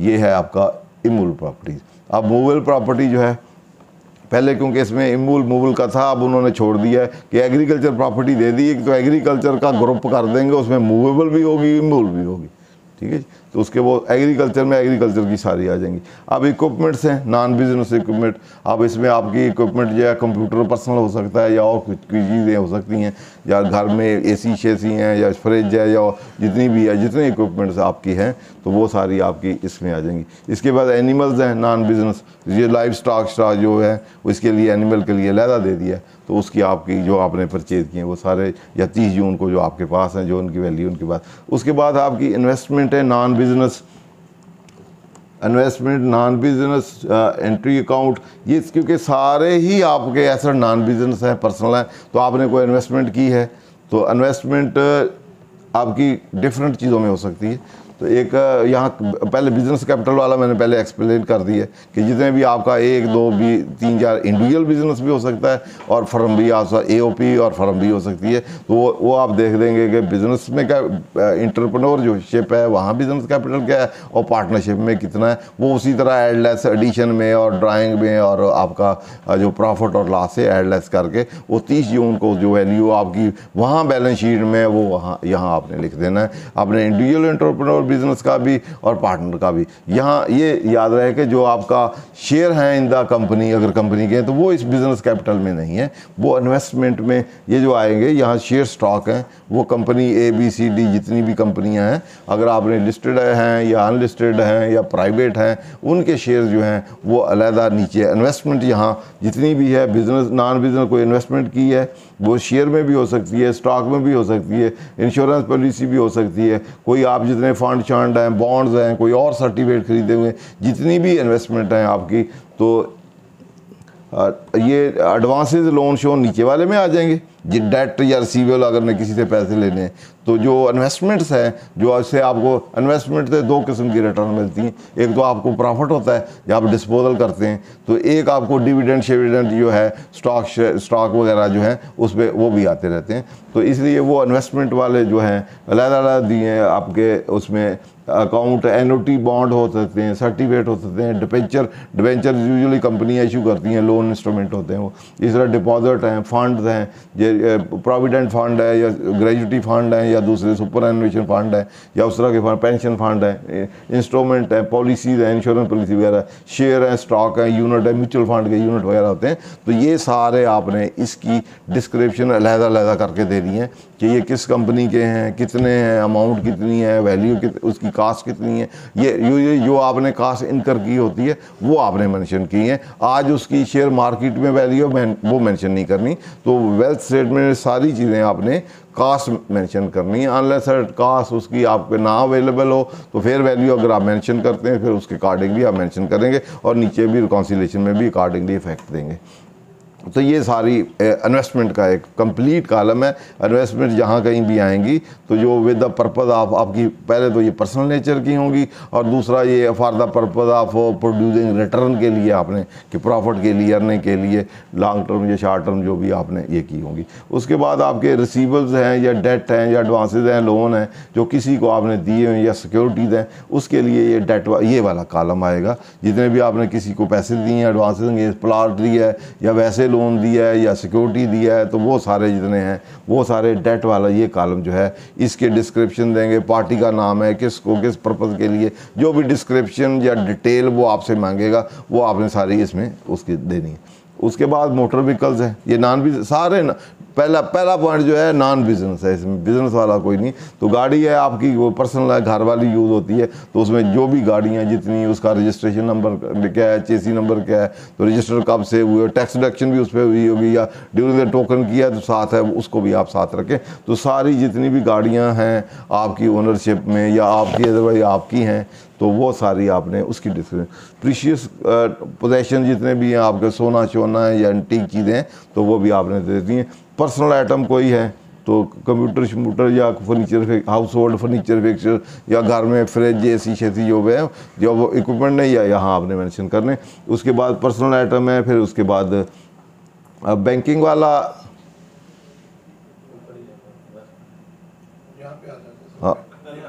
अकाउंट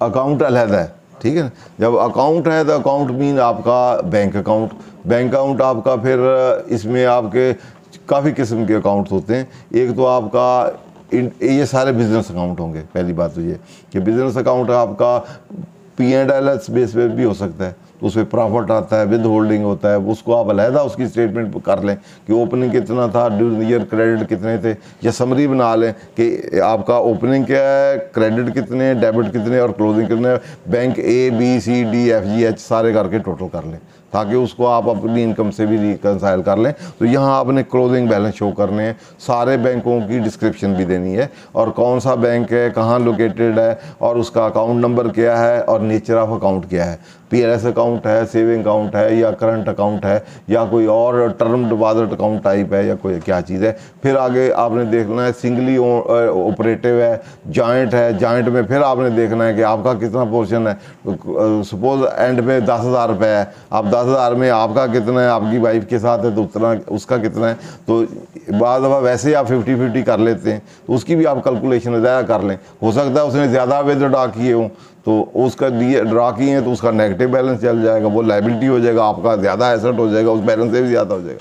तो इस तरह आप उस जॉइंट अकाउंट की भी opening plus addition plus deletion और क्लोजिंग कर लेंगे और फिर आप देखेंगे उसको शो उसको कितना करना है, अपना कितना है। टोटल ओपनिंग का भी आप अलग-अलग कर लेंगे कि ओपनिंग सपोज 5,000 है तो उसमें से उसके कितना बैलेंस है, पिछले सालों से आ रहा है। सपोज उसका 3,000 है, आपका 2,000 है, तो ड्यूरिंग द ईयर फिर आप देखेंगे आपकी वजह से कितनी उसमें एडिशन हुई, उसकी वजह से कितनी हुई और टोटल क्या हुई, फिर उस ड्राइंग उसने कितनी की और आपने कितनी की और टोटल फिर कितनी होगी उसमें से विदड्रॉ। फिर नीचे आप बैलेंस खुद बुद ही आ जाएगा कि उसका इतना है, आपका इतना है और टोटल वही रहेगा। तो हो सकता है आपका ज़्यादा और नेगेटिव पॉजिटिव हो रहा हो, उसका नेगेटिव हो रहा हो, क्लोज दोनों मिला के टोटल टैली होगा। इसलिए उसके आप इंडिविजुअल ट्रांजैक्शन आप करेंगे तो जॉइंट अकाउंट को क्लियरली आप देख लें कि कहाँ शो करना है, वहाँ करना है, यहाँ करना है, एक के ही सारे हैं या दोनों के ट्रांजैक्शन है। तो उसके मुताबिक फिर ओपनिंग क्लोजिंग एडिशन डिलीशन सारों की फिर सेग्रीगेशन करनी पड़ेगी, करके फिर आप कर सकते हैं।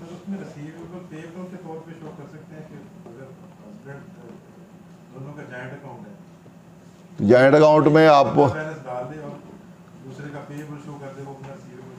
वो ऐसे ही आएगा, रिसीवेबल पेबल नहीं आएगा, बैंक अकाउंट में आएगा। आपका बैंक अकाउंट जिसका पेबल है वो लायबिलिटी में चला जाएगा और जिसका ज़्यादा है वो उसके एसेट में आ जाएगा, बैंक अकाउंट के बैलेंस में आ जाएगा। ठीक है। रिसीवेबल पेबल तो फिर वो तो अलग गुड्स के केस हो गया ना, ये बैंक का ही वो बैलेंस, वो कहेगा मेरा, दूसरा कहेगा मेरा ये वाला क्रेडिट है उसका डेबिट है, तो दोनों मिलाएंगे नेट करेंगे तो वही बैलेंस होगा। ठीक है, तो वो बैलेंस आपने अपना कैलकुलेट करना है ना। तो आपका बैंक अकाउंट में 10,000 पड़ा हुआ है, तो आप उसमें से 5,000 हो सकता है आपका 10,000, आपका 16,000 आपका नेगेटिव हो, उसका पॉजिटिव बन रहा हो, तो टोटल दोनों को ऐड लेस करके क्लोजिंग वही बनेगा। तो इसलिए उसकी सेग्रीगेशन, वैसे आप रूल ऑफ थंब नहीं डिवाइड करना, बल्कि ओपनिंग की भी सेग्रीगेशन करनी है। जो ड्यूरिंग द ईयर एडिशन हुई है उसको भी करेंगे, इसमें से मेरे कितने और ज्वाइंट दूसरा जो साथी है उसके कितने, फिर जो विदड्रॉ किए हैं उसने कितने किए, मैंने कितनी, वो भी लिखें, और टोटल का भी एक कॉलम बनाएं। ठीक है, एंड पे क्लोजिंग ऑटोमेटिकली उसका भी आ जाएगा, आपका भी आएगा, दोनों को क्लब करेंगे, एड लेस से क्लोजिंग बैलेंस वही होगा। तो वो अपना अपना जो बने वो शो कर लें। ठीक है, वैसे करेंगे 50-50, तो फिर जब वो आपको क्रेडिट और डेबिट पूछेगा तो आपको फिर वो रिकनसाइल नहीं होगा। तो इसलिए पहले ही आप अपनी एक्सरसाइज कर लें।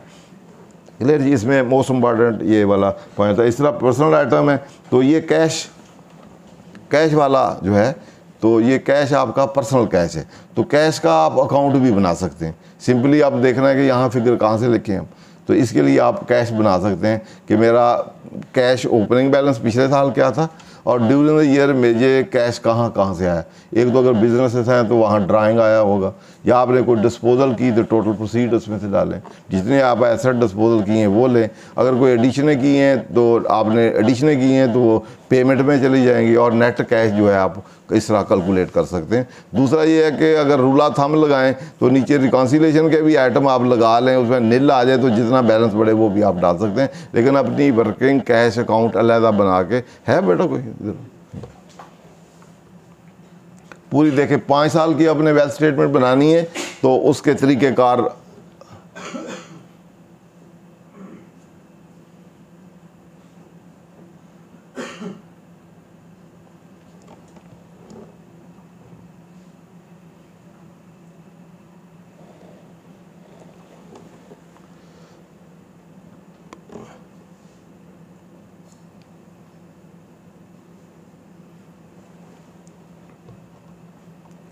वेल्थ स्टेटमेंट दिखाएं बेटा।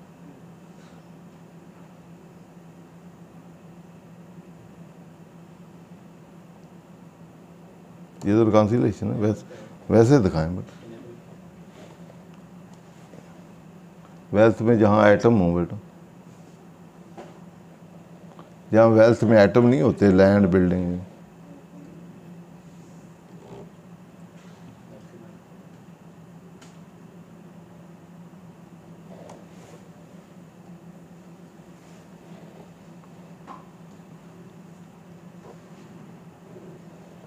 या ऐसे समझ लें कि आपने वेल्थ स्टेटमेंट बनानी है 3 सालों की सपोज बनानी है, तो आप इधर डिस्क्रिप्शन आप ऐसे लें, इधर आप लें 1 साल का लेटेस्ट इधर रख लें, आगे रख लें पिछले साल का, फिर दरमियान में इंक्रीज डिक्रीज लिख लें, तो फिर अगला साल लिख लें, फिर आगे इंक्रीज डिक्रीज ऊपर।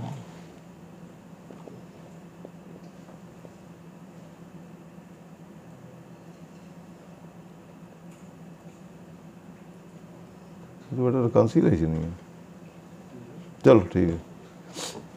ये अगर ये देखिए 2022 है, 2021 है, तो आप सारे एसेट अपडेट डालते जाएं तो आप देखेंगे ये जो इंक्रीज डिक्रीज और डिक्रीज हो रहे हैं वो डिस्पोजल हो रही है, वो एसेट ड्यूरिंग द ईयर डिस्पोजा हुआ है, जो इंक्रीज हुआ है वो ड्यूरिंग द ईयर परचेज हुआ है, और बाकी जो पिछले हैं उसी तरह ही आ रहे हैं। पहला एसेट देखें कसूर वाली एग्रीकल्चर, वो पीछे से उसी तरह ही आ रहा है, इट मीन वो पीछे से ही आ रहा है। आप देख सकते हैं कि कब ख़रीदा था आपने, तो इसलिए इसमें कोई इंक्रीज डिक्रीज नहीं आ रही। ठीक है जी, सारे आप एसेट जितने भी आपके इधर पहले डाल लें, फिर पिछले साल भी डाल लें, फिर इंक्रीज देखें, जो पीछे से ही आ रहे हैं वो उसी तरह ही होंगे, कोई इंक्रीज डिक्रीज होंगे, और वही आप कास्ट लिखेंगे। जो इसमें से नेगेटिव आएंगे इट मीन आपने डिस्पोज ऑफ कर दिए, उसका फिर आपने गेन शेन भी कैलकुलेट करना है, कितने में बचा है वो भी कैश फ्लो में आना है। ये तो उसकी कास्ट, यहाँ से तो कास्ट खत्म होगी, लेकिन बिका ज़्यादा का होगा, तो उधर कैश अकाउंट बनाएंगे तो वो जितने का बिका है वो हम लेके आएंगे, दोनों का डिफरेंस जो होगा वो गेन या लॉस प्रॉफिट होगा। इस तरह आप इंक्रीज डिक्रीज दे सकते हैं पिछले साल से, इससे इजी होगा। एंड तक सारे एसेटों को आप देखेंगे तो आपको उसी को ही आपने रिकनसाइल करना होगा। एक तो एडिशन डिलीशन वाले कुछ एसेट तो आपको पता ही चल जाएगा ये ब्रॉड फॉरवर्ड हैं, पीछे से ही आ रहे हैं, कुछ का होगा कि ये ब्रॉड फॉरवर्ड नहीं, ये नए हैं, कुछ का होगा ये डिलीट हो गए। तो कुछ ऐसे हैं जिनकी डिटेल वर्किंग होगी, जैसे बैंक है, बैंक में फिर ओपनिंग बैलेंस, एडिशन डिलीशन, उसकी डिटेल है, या रिसीवेबल्स हैं या दूसरे हैं, उनके लिए आपको डिटेल बनाना पड़ेगा। क्लियर जी?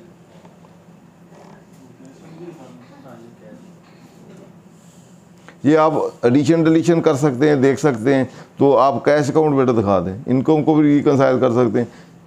ये कैश की आप समरी बना सकते हैं, reconciliation of statement of cash और बैंक। सबसे पहले ओपनिंग बैलेंस लिख लें आप, जितने भी आपके हर साल के, फिर इसमें ड्यूरिंग ईयर एडिशन कितनी है, सैलरी की एडिशन हुई है, जो आपको इनकम फ्राम प्रॉपर्टी जो रिसीट हुई है, आपको रिसीटिंग है, सेल ऑफ लैंड है, इनकम फ्राम अदर सोर्स को रिसीट हुई है, तो ड्राइंग फ्राम बिजनेस है, बिजनेस का आप प्रॉफिट नहीं लिखना, जो वहाँ से कैश आपको आया वो लिखना है। इस तरह पेमेंट है आपने की है, पर्सनल एक्सपेंस किया है, इनकम टैक्स डिडक्शन है, इनकम टैक्स डिडक्शन है, टोकन टैक्स है, दूसरे टैक्सेस हैं, एडवांस एंगेज प्लाट है, एंगास है या टैक्सेस हैं, वो सारे आप करेंगे और टोटल आपका क्लोजिंग बैलेंस आ जाएगा। तो लेस करेंगे पेमेंट, क्लोजिंग बैलेंस में से आप बैंक के अकाउंट का बैलेंस निकाल देंगे तो बाकी आपका कैश होगा।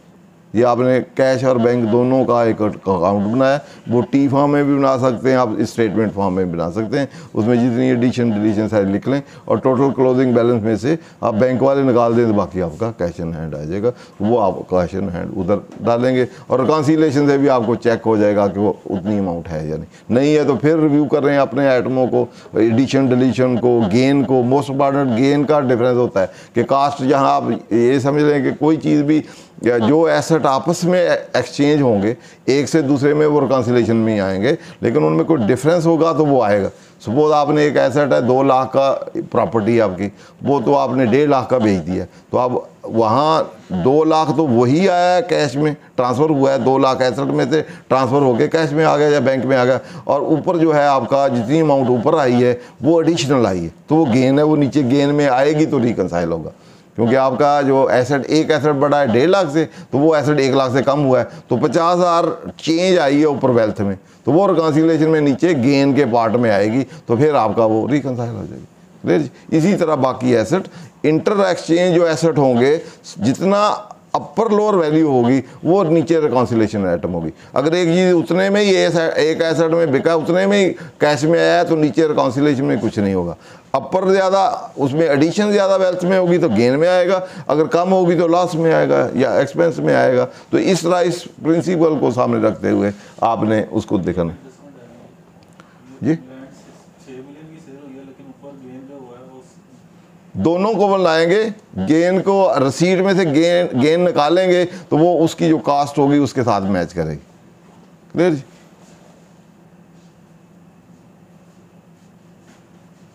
तो अब रिकॉन्सिलेशन में आ जाते हैं।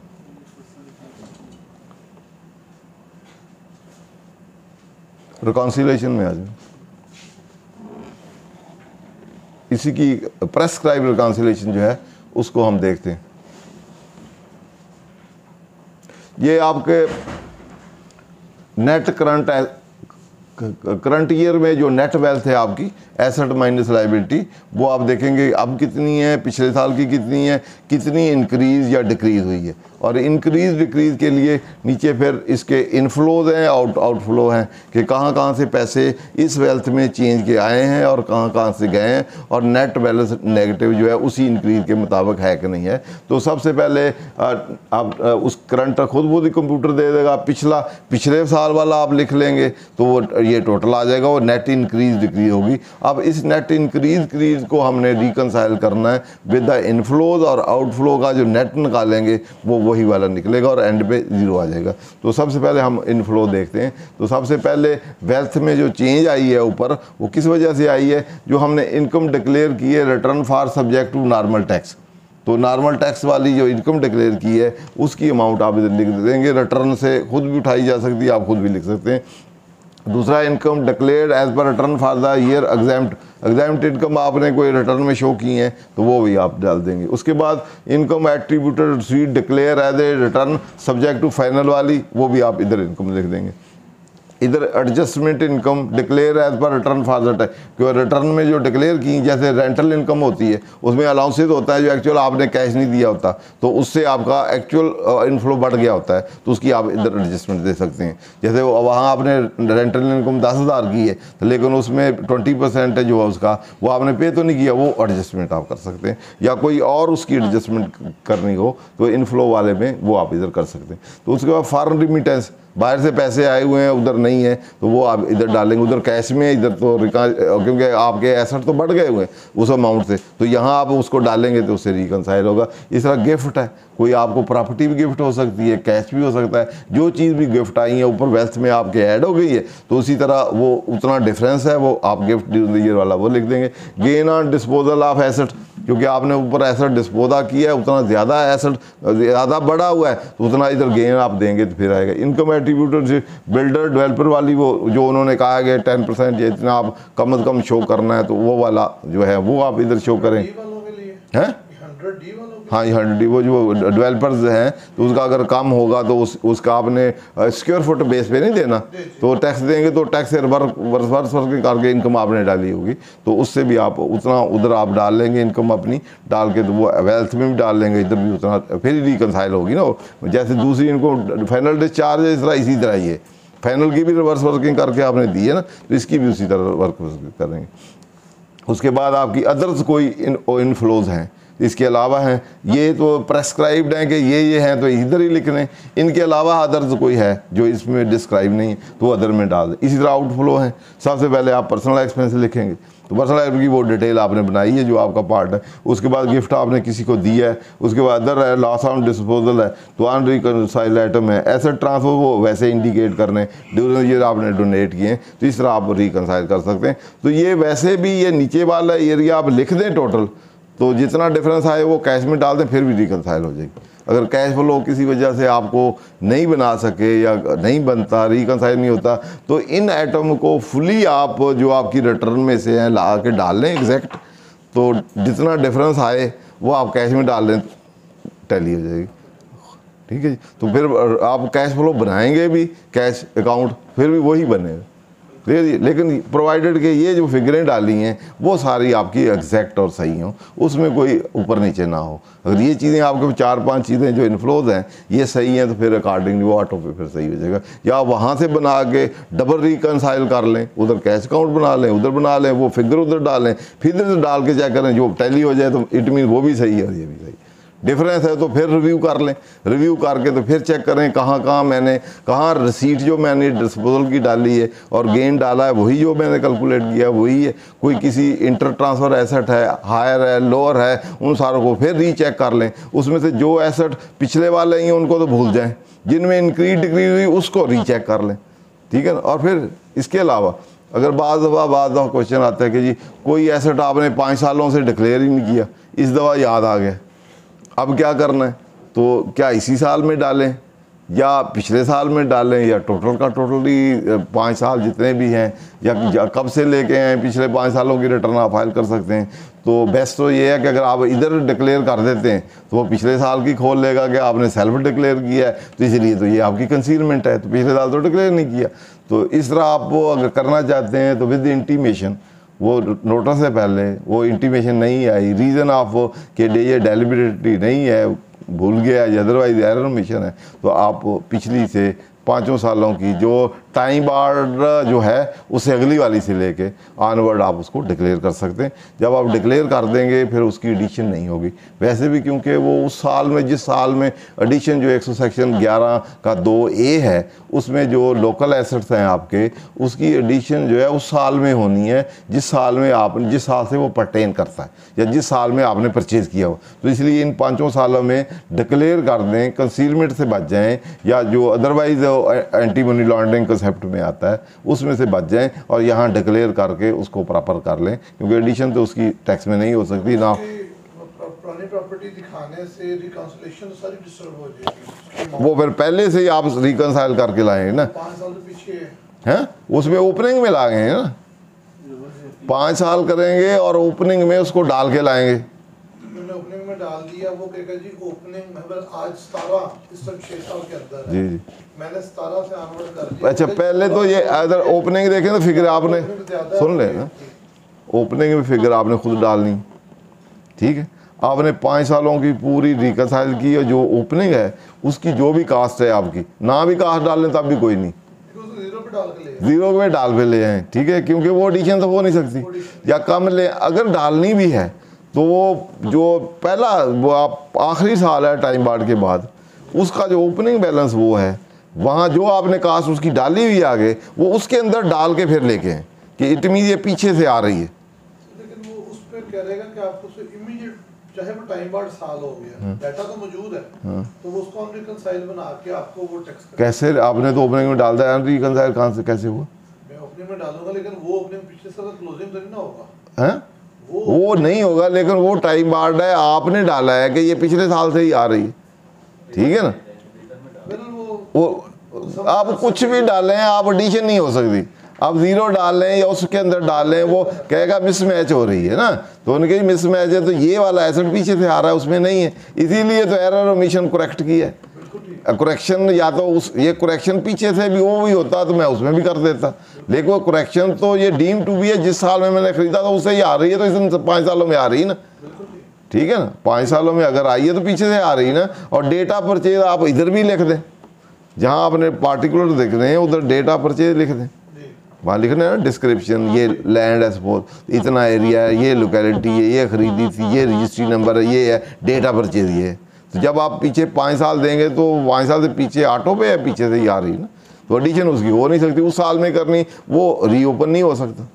ठीक, आप ज़्यादा लिखें कम लिखें उससे कोई इमेटीरियल, लेकिन कंसीलमेंट से या दूसरे कॉन्सिक्वेंस हैं, कोई एसेट कंसील किया ये वो, उससे आप बात नहीं, क्लियर। तो इसलिए उसको आप इस तरह बात, बैंक अकाउंट भी आपके होते हैं, तो बैंक अकाउंट ही नहीं आपने शो किया हुआ, तो उसको भी रेक्टिफिकेशन में आप फिर बैलेंस शो करने हैं, तो वो भी आप शो कर सकते हैं, या कोई इन्वेस्टमेंट नहीं की उसको भी आप देख सकते हैं, कर सकते हैं, या उसका करस्पॉन्डिंग प्रॉफिट शो किया हुआ है या डिडक्शन भी हुई है, वो है ही नहीं इन्वेस्टमेंट, तो उन चीज़ों को भी आप जब आप MIS या इंक्वायरी में देखते हैं तो पिछले इन्वेस्टमेंट की है, प्राइवेट सेविंग अकाउंट आपका कोई पड़ा हुआ है या सेविंग सर्टिफिकेट पड़े हुए हैं, आपने डिक्लेयर ही नहीं किए हुए, तो प्रॉफिट भी आ रहा है, मल्टीप्लाई भी हो रहा है, वेल्थ भी बढ़ रही है, तो उन चीज़ों को किसी ना किसी साल, इस साल में उनको रिव्यू करें, सारे एसेट को डिफरेंट जो आपके सोर्सेज हैं, MIS है या ये है या इंक्वायरी है या एक्चुअल आपका रिकॉर्ड है, उससे सारे देखें, एक पर्सनल अपनी रील बनाएं, रील बना के फिर देखें उसमें से क्या शॉर्ट फॉल्स हैं और फिर कैसे आपको उसके में इनकॉर्पोरेट कर सकते हैं, पीछे से लाना है, दरमियान से लाना है, कहाँ से है वो, तो उसके अकॉर्डिंगली फिर आप कर सकते हैं, क्लियर जी। और कोई इसके लास्ट ईयर किया था जब जितने अकाउंट्स थे ना क्लाइंट्स के, हमने उनको 181 पे बिजनेस में डिक्लेयर कर दिया। नहीं, उधर तो डिक्लेयर अपना है, तो इधर तो कंसीलमेंट हो गई ना, फिर तो मिसमैच ही हो गया ना। उधर एक तो उधर डिक्लेयर करना जरूरी है, तो डिक्लेयर करके फिर इधर भी डिक्लेयर करना है। आज आप डिक्लेयर कर देते हैं मेरा बिजनेस अकाउंट है, और या बिजनेस में आप डिक्लेयर करें, वो पहले इसलिए पहले यही था कि यहाँ नहीं शो किया तो वो बिजनेस का हो सकता है, उसमें ट्रांजैक्शन ही कोई ना हो किया हो, तो इसलिए पहले बिजनेस है या नहीं है, फिर तो सारे एसेट जो इधर नहीं शो किया आप उधर शो कर सकते हैं कि उसका नेट बना के कैपिटल के अंदर है जी, कैपिटल में एडलेस करते हैं। वो तो जब कहीं कुछ नहीं हो सकता तो फिर आपने वो फिर आपके पास एक, अब उसका भी इसीलिए उन्होंने लोग बैंक की एडिशन बहुत किए हैं जी, ये बैंक है आपने डिक्लेयर नहीं किए, इसमें से क्रेडिट एंट्रीज हैं तो सारी की सारी 111(1)D में एडिशन हो रही है, कन्फ्रंट की है।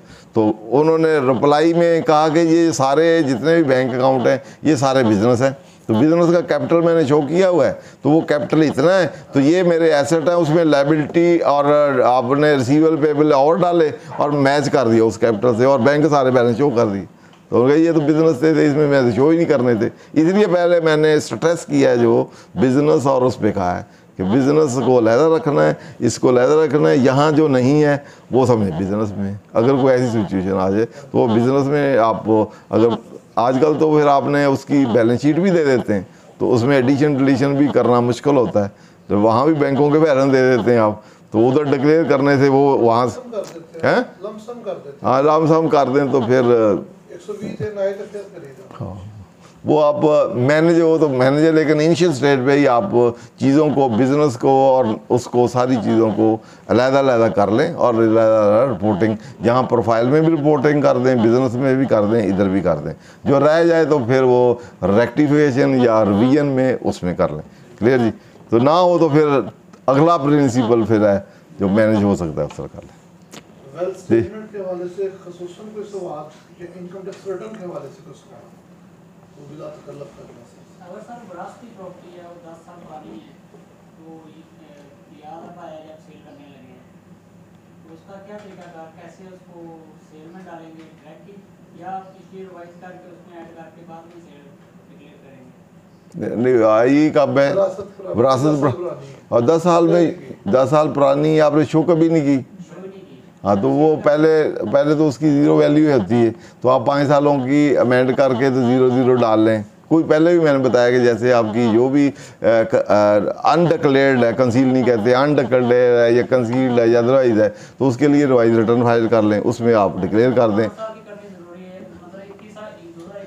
अगर इस साल 21 कर लेंगे वो पिछले साल का नोटिस दे दें कि अगले साल में ये एसेट शो किया हुआ है, आपने पिछले साल शो नहीं किया है, आपका पुराना, आपने डेट भी देखी होगी फलाने साल उनके कंसीलमेंट है या अनडिक्लेयर्ड है, तो फिर नोटिस देगा तो फिर क्या करेंगे?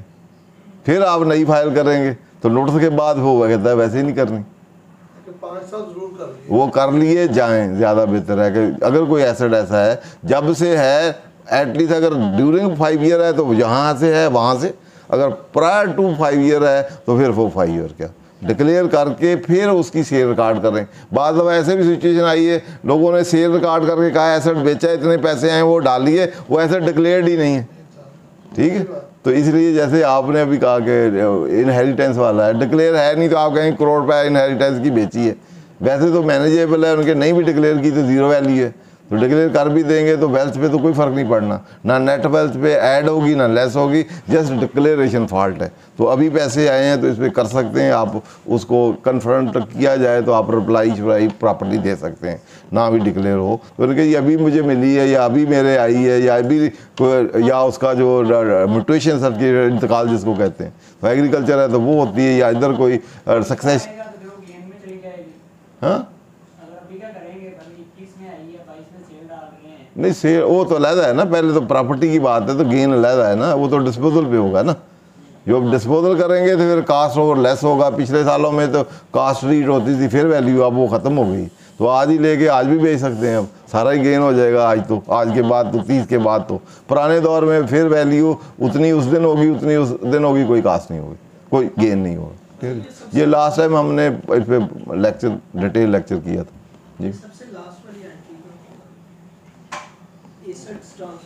ये डिक्लेरेशन है कि ड्यूरिंग द ईयर आपने जो एसेट ट्रांसफ़र किए हैं, गिफ्ट थ्रू गिफ्ट दिया है किसी को, तो वो वाले इधर डिक्लेयर कर दें कौन कौन से कितनी अमाउंट के दिए हैं, क्योंकि इसका इफेक्ट वैसे तो ऊपर ये इनफ्लो और आउटफ्लो में है ना, यहाँ डिक्लेयर बात कर गाड़ी ली दुराने साल ही बेच दी, महकमा नोटिस देते आप कहते जी मैंने तो वो बेच दी है, महकमा कहते जी आपने फिर उसको इस कॉलम में एक तो इधर भी है ना, गिफ्ट लिया और दिया, तो ड्यूरिंग द ईयर कोई ये एसेट भी हो सकते हैं, कैश भी हो सकते हैं, इमूल प्रॉपर्टी भी हो सकती है। यहाँ तो एडलेस में आ ही गया, रिकॉन्सिलेशन उधर एसेट से भी निकल गया या आ भी गया, वो कहता है अलहदा डिटेल भी उसकी दे दें। इसमें तो सिर्फ अमाउंट फिर अमाउंट अगर सपोज 10 एसेट हैं तो उससे जो 10 आपने ऊपर इनकॉर्पोरेटिंग उससे वो टैली हो कि सारे के सारे ही आपने ट्रांसफ़र किए हैं, शो किए हैं, डबल चेक है। जैसे उधर आपने गिफ्ट दिया है, कुछ गिफ्ट दिया हो, कुछ इनहेरिटेंस में हो या ट्रांसफ़र किए हैं, तो यहाँ टोटल उन सब का 10 प्रॉपर्टी हैं, तो यहाँ टोटल की वैल्यू दी हुई होगी, तो उसके साथ मैच कर दे, वो 10 जो ऊपर है 10 का टोटल करें, जो टोटल बने वो इधर डिक्लेयर कर दें, ताकि कल को पूछे तो 10 के साथ आप रिकनसाइड डिटेल भी दे दें कि ये हाँ ठीक है। गेन कैलकुलेट करते हुए जो हम कॉस्ट लेते हैं, एक तो कि आपने जो पे किया है, एक जो होता है वो डीसी या एफबीआर वैल्यू होती है, तो वो कौन सी लेते हैं? वैसे तो कास्ट जो होती है एफबीआर की वैल्यू नहीं होती, ठीक है, टैक्स तो उससे पे कर रहे होते हैं, टैक्स जिस पे मर्जी करें वो एक्चुअल कास्ट होती है जो आपने आर्म लेंथ ट्रांजैक्शन में किसी को पे की है, ठीक है, वो वाली जितनी अमाउंट है, या उस पर इम्प्रूवमेंट पे कोई कास्ट लगी, सपोज कंस्ट्रक्शन पे लगी है, या एक्विजिशन कास्ट है, रजिस्ट्री कास्ट है, या कोई और लगी, या कोई और नेसेसरी कास्ट है, तो वो जो आपकी कास्ट इनकर हुई है वो वाली आपकी कास्ट है। नहीं तो जो अमाउंट आपने दी नहीं है, अगर आप वो शो करेंगे, इन्फ्लेट करेंगे, तो कहेंगे ये तो कास्ट इनकर ही नहीं, आउटफ्लो कैश होगा ही नहीं, तो आपने मिस डिक्लेरेशन है आपकी।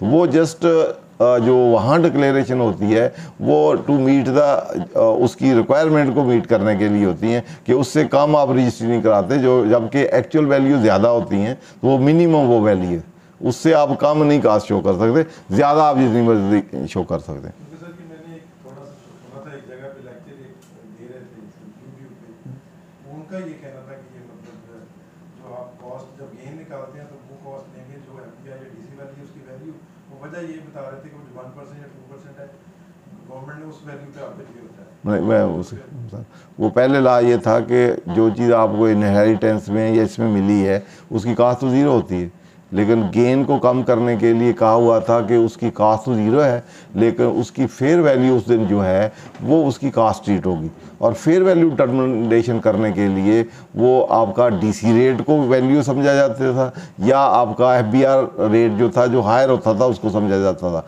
दोनों ही अगर सर्टेनेबल नहीं है तो फिर कमीशन के पास पावर है उसको डिटर्मिन कर ले। क्लियर जी? उस सिचुएशन में गेन एक उनकी पावर भी है गेन डिटर्मिन करने की। एक गेन आपने डिटर्मिन कर दिया है, आपने कहा जी सेल वैल्यू इतनी है तो मेरा गेन कम से कम है, तो वो कहेगा जी मैं आपकी सेल जो कंसिडरेशन है उसको नहीं मानता, जबकि सेल कंसिडरेशन आपका वो खुद सर्टेनेबल नहीं है। या तो वो कहेगा R68 रूल है ना, जिसके 68 सेक्शन है जिसके तहत फेयर वैल्यू डिटर्मिन कर सकता है और गेन अकॉर्डिंगली आपका कैलकुलेट कर सकता है। जब वो कैलकुलेट करेगा तो वो कहेगा डीसी रेट आपने तो कम शो किया, डीसी रेट से भी कम है, एफबीआर रेट से भी कम है, और इस लोकेलिटी में ये चीज़ तो इतने में बिकती है, तो इसलिए वो फेयर वैल्यू डिटर्मिन करके वो कास्ट जो भी लॉ के मुताबिक है सेक्शन 76 है उसके मुताबिक डिटर्मिन करके लेस करके आपका गेन कैलकुलेट कर सकता है। आपने अपना किया होगा वो अपना कर सकता है, फिर अपने जो आपने कैलकुलेट किया हुआ है आप उसकी सपोर्ट में सारे एविडेंसेस दे सकते हैं कि ये मैंने ये इतने पैसे लिए हैं इससे, तो ये कंसीडरेशन थ्रू क्रॉस चेक है, तो आप बताएं आपने ये कहाँ से लिए, मेरे पास तो पैसे नहीं आए, उसकी वेल्थ से कंफर्म कर लें उसको पैसे कितने गए। ठीक है ना, आप एक्चुअल बेसिस पे बैंक के जरिए ट्रांजैक्शन वो कर सकते हैं। इस तरह कास्ट की भी आप सपोर्टिंग दे सकते हैं, क्योंकि ये कास्ट मैंने इनकर की उसकी ये वैल्यू है, इस तरह आप कर सकते हैं। सर एक प्रॉपर्टी मैंने डिक्लेयर नहीं की, 7 साल पुरानी, आज सेल हो गई, क्या उसके सेल अमाउंट पे 111 इफेक्ट करता है? सेल जो आज बेसिकली जो 111 है वो सेल पे नहीं करता, वो कास्ट आपने अंडर डिक्लेयर की है या नॉन डिक्लेयर की है, तो उस सिचुएशन में या उसके नेचर से एक्चुअली सेक्शन 11 जो डील करता है कोई भी एसेट कास्ट का या अंडर डिक्लेरेशन का उससे डील नहीं करता, वो इस चीज़ से डील करता है, या लो डिक्लेयर किए तो डिफरेंस से डील करता है। वो डील करता है कि कोई एसेट हो जिसका आप नेचर और सोर्स ना बता सकें। नेचर मेन कंडीशन वहाँ क्या है, कोई आपने नंबर 1 है कोई आपका बुक एंट्री हो उसमें क्रेडिट एंट्री हो जिसका आप नेचर सोर्स ना बता सकें। दूसरा उसमें है कि इन्वेस्टमेंट आपने कहीं की हो या वो किसी ओनर ऑफ मनी हो, किसी आर्टिकल के हों, उसकी नेचर सोर्स आप ना बता सकें। तीसरा उसमें कोई एक्सपेंडिचर आपने इनकर किए हों और उसका ना बता सकें नेचर सोर्स, कहाँ से पैसे आए हैं और कहाँ से वो। चौथा ये है कि आपकी कंसील्ड इनकम हो, प्रोटेक्शन हो, तो उस सिचुएशन में या टैक्सेबल चार्जेबल टू ट्रांजेक्शन हो, उसका नेचर ना सोर्स ना बता सकें, तो देन वो एडिशन हो सकती है। उसका सेल वैल्यू से या उससे कोई तल्लुक नहीं, वो यूजुअली कास्ट या उन वैल्यू की होती है। तो उस जहाँ आपका ये अब बिजनेस, ये आगे फिर क्वेश्चन है कि ये आपका जो सेल है गुड्स की सेल है या प्रॉपर्टी की है, वो आपका पर्सनल एसेट है या बिजनेस एसेट है, उसके मुताबिक फिर वो ट्रीट होगा। या अगर आपकी सेल वेल्थ में से है वो पर्सनल एसेट है, तो पर्सनल एसेट अगर आपने सेल किया है तो सेल वाली एडिशन तो नहीं होगी, उधर इन्वेस्टमेंट का जो सब सेक्शन 111(2)(b है वो अलाई करेगा कि आपने ये इन्वेस्टमेंट की है। इन्वेस्टमेंट कास्ट पे ही होती है, तो कास्ट आपकी इतनी थी, आपने डिक्लेयर नहीं की, इसका नेचर, अगर ये एसेट है तो इसका नेचर सोर्स बताएं, तो आप बताएंगे इतने में आई है, ये वैल्यू है, यहाँ से पैसे आए थे, ये मेरा गिफ्ट था या फलां था, या आप नेचर बताएंगे, ये नेचर ऑफ इन्वेस्टमेंट है और इसका ये सोर्स ऑफ फंडिंग। आप नेचर सोर्स दोनों बता देते हैं तो एडिशन नहीं हो सकती। सर जो परचेजेस होंगी वो भी 111 का सब्जेक्ट मैटर होंगी या नहीं होंगी? नहीं, वो नहीं होती यूजुअली, क्योंकि वो आपका परचेज जो है सेल में से आती हैं, तो उसके नेचर सोर्स तो क्लियर है। पहले बात तो वो परचेज है, दूसरा बात ये है कि वो सेल उससे ज़्यादा है आपकी, तो उसका सोर्स भी क्लियर है। इधर ऐड करेंगे भी तो आप एक्सप्लेन कर सकते हैं। यहाँ आपके अदर देन दैट है, क्योंकि हाँ इसमें है, इसमें ये 2013 PTT 1757 के इस तरह के हैं कुछ। 122 में कहा गया ना हैं? कि 15 साल, हाँ 15 साल। 122 में सर कहा गया ना कि डेफिनेट इंफॉर्मेशन है परचेज, 122 के अंदर नीचे प्रोवाइजो दिया गया है। हाँ जी डेफिनेट, हाँ वो अलग है कि कोई इंफॉर्मेशन रिलेट करे विद द परचेज। वो 100 सुन लेना, डेफिनेट इंफॉर्मेशन जो है उसका स्कोप है विद रिगार्ड टू सेक्शन 122 को आपने रीओपन करना है कोई केस, क्योंकि आपकी जब आप रिटर्न फाइल करते हैं तो वो deem to be assessment order होता है, और जो उसमें डिक्लेरेशन टैक्सेबल इनकम या टैक्स लायबिलिटी या फंड होता है वो डीम टू बी असेस्ड है by the commissioner on the date return is filed. अब उसको रीओपन करना है, वो ऑर्डर एक पास हो गया है तो उसके 2 प्रोसीजर या प्रोसेस हैं, बल्कि 3 है। एक तो आप खुद ही रिवाइज रिटर्न फाइल कर दें तो वो फिर 122(3) का ऑर्डर बन जाता है। एक ये है कि आपका ऑडिट हो जाए, थ्रू ऑडिट वो आए तो वहाँ से आप उनको इन्फॉर्मेशन सारी आपकी इन्वेस्टिगेशन से बुक्स से चीज़ें पता चलें, तो फिर 122(9) का नोटिस दें तो वहाँ एडिशनें हों। तीसरा सोर्स ये है कि वो ऑडिट ना करें, उससे भी ना आए, और उनको कहीं से डेफिनेट इन्फॉर्मेशन आए। तो डेफिनेट इन्फॉर्मेशन जो है जनरल डेफिनेशन ये होती है कि वो एक फ्रेश और न्यू इन्फॉर्मेशन हो, और वो एग्जैक्ट और अथेंटिक हो, उसको नीड नॉट फर्दर ट्रायल करने की जरूरत ना हो, और उसको फर्दर एविडेंसिंग की फर्दरेंस की जरूरत ना हो, और डाउटफुल भी ना हो, और उसके लिए फर्दर एविडेंस या चीज़ें ना मंगवानी पड़े, वो इट सेल्फ डेफिनेट ऑथेंटिक हो, तो उससे वो एडिशन हो सकती है। तो सब सेक्शन जो है उसमें इस इन्फॉर्मेशन को कहा, ये डिफाइंड जो है सेंट्रल इंश्योरेंस में भी है, चैपल बिल्डर में भी है, अभी भी बहुत से केस रहा है उसमें ये डिफाइंड है। पिछले लॉ में भी 65 में डिफाइन थी। जहाँ कोई जुडिशली डिफाइंड डेफिनेशन हो तो वो बारो करके अगले में डिफाइन की भी हो, पहले भी 65 में इसी तरह ही था, तो वो ऑनवर्ड चलती है। तो वहाँ लिखा हुआ है कि ये information includes information relating to, वो रिलेट की हैं कि परचेज से रिलेट करती हो, इससे हो डेफिनेट जगह रिलेट करती हो। इन्फॉर्मेशन जो है सिंपल इन्फॉर्मेशन, क्योंकि वर्ड डेफिनेट है और information is prefix by the definite. तो इन्फॉर्मेशन हो, इन्फॉर्मेशन समथिंग न्यू, और डेफिनेट का लिए सर्टेनिटी हो, कंटेंजेंट ना हो, डाउटफुल ना हो, क्लियर हो, वो वाली चीज़ें। तो डेफिनेट का पहले हम इन्फॉर्मेशन को क्वालिफाई करनी चाहिए, फिर डेफिनेट को क्वालिफाई करनी चाहिए, फिर उन चीज़ों से भी रिलेट करती हो। और साथ ये है कि अगर सब सेक्शन 5 पढ़ें तो उसमें ये डेफिनेट इन्फॉर्मेशन जो है वो काज बाई 3-4 चीज़ें लिखी हुई हैं।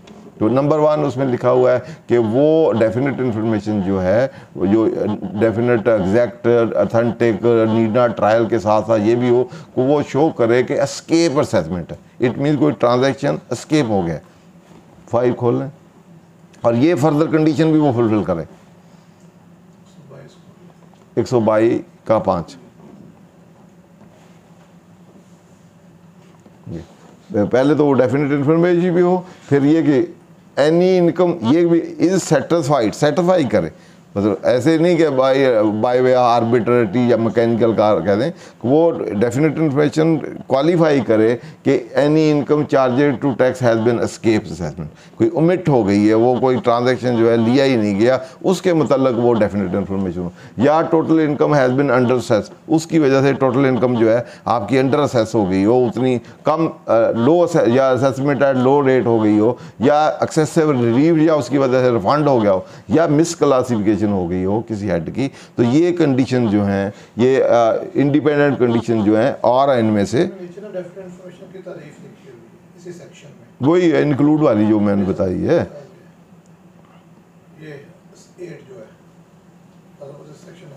Further definitely include information on sale purchase of any goods made by the tax payer. ये sale purchase during the year ही होती है ना, यहाँ भी जो purchase sale goods tax payer during year, receipt of tax payer from services render. अगर आप सेक्शन उसको पढ़ें 113 को, तो वहाँ भी यही है, गुड सेल परचेज दैट में be chargeable tax under the head ordinance and acquisition possession of disposal of money asset valuable article investment made inter by the, ये इनसे रिलेटेड है। ये वाली इंफॉर्मेशन जो है परचेज सेल जो आपकी इधर है, वो इन्वेस्टमेंट या मनी आर्टिकल वो अलहदा वहाँ से आई हैं, ठीक है। वो 111 के रेफरेंस है, 111 भी हो रिलेट, यहाँ भी हो तो डेफिनेट यहाँ वाली होंगी तो डिसअलाउ हो जाएंगी, यहाँ परचेज सेल या सर्विसेज वाली होंगी तो वो चीज़ें अगर एक्सपेंडिचर आपने कोई इनकर किया है या परचेज की है तो वो डिसअलाउ हो जाएंगी, यहाँ वाली डिसअलाउ रिलेट करती है। जितने भी आपके ट्रेडिंग एक्सपेंस हैं या प्रॉफिट एंड लॉस हैं वो डिसअलाउ होकर इनकम को एडिशन करते हैं। जो इनके अलावा हैं वो 111 के तहत एडिशन अलहदा होती है, क्योंकि ऑलरेडी वो अलाउ नहीं हुए होते, तो वहाँ से एडिशन जो आती हैं टैक्सेबल इनकम है वो 111 में एडिशन अलहदा होती हैं। वो भी डेफिनेट इन्फॉर्मेशन उसके लिए भी चाहिए। यहाँ के लिए डिसअलाउ करने के लिए एक्सपेंस को या ट्रेडिंग आइटम जिन्हें परचेज से ये वो है उसको करने के लिए चाहिए, डबल नहीं कि यहाँ भी डिसअलाउ कर दें तो वहाँ भी ऐड कर दें, ठीक है। यहाँ जितने भी एक्सपेंस आपने टैक्सेबल इनकम कैलकुलेट की है तो किस तरह की है, सेल सर्विसेज से सारी इनकम्स उसमें से एक्सपेंस की है, एक्सपेंस के नेट आई है। तो एक्सपेंस कोई भी किसी पे ऑब्जेक्शन है तो उतना एक्सपेंस आप वो डिसअलाउ करेंगे तो टैक्सेबल इनकम को बढ़ा देंगे, उनको हम कहते हैं डिसअलाउड एक्सपेंस और एडिशन कर देते हैं।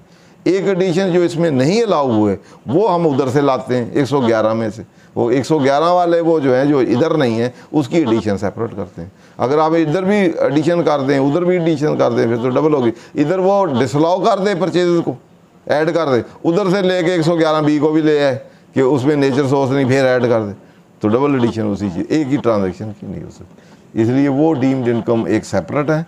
ये एक्सपेंस डिसअलाउ करना अगर 174 को खोल के देखें 174 फर्दर क्लैरिफाई हो जाता है।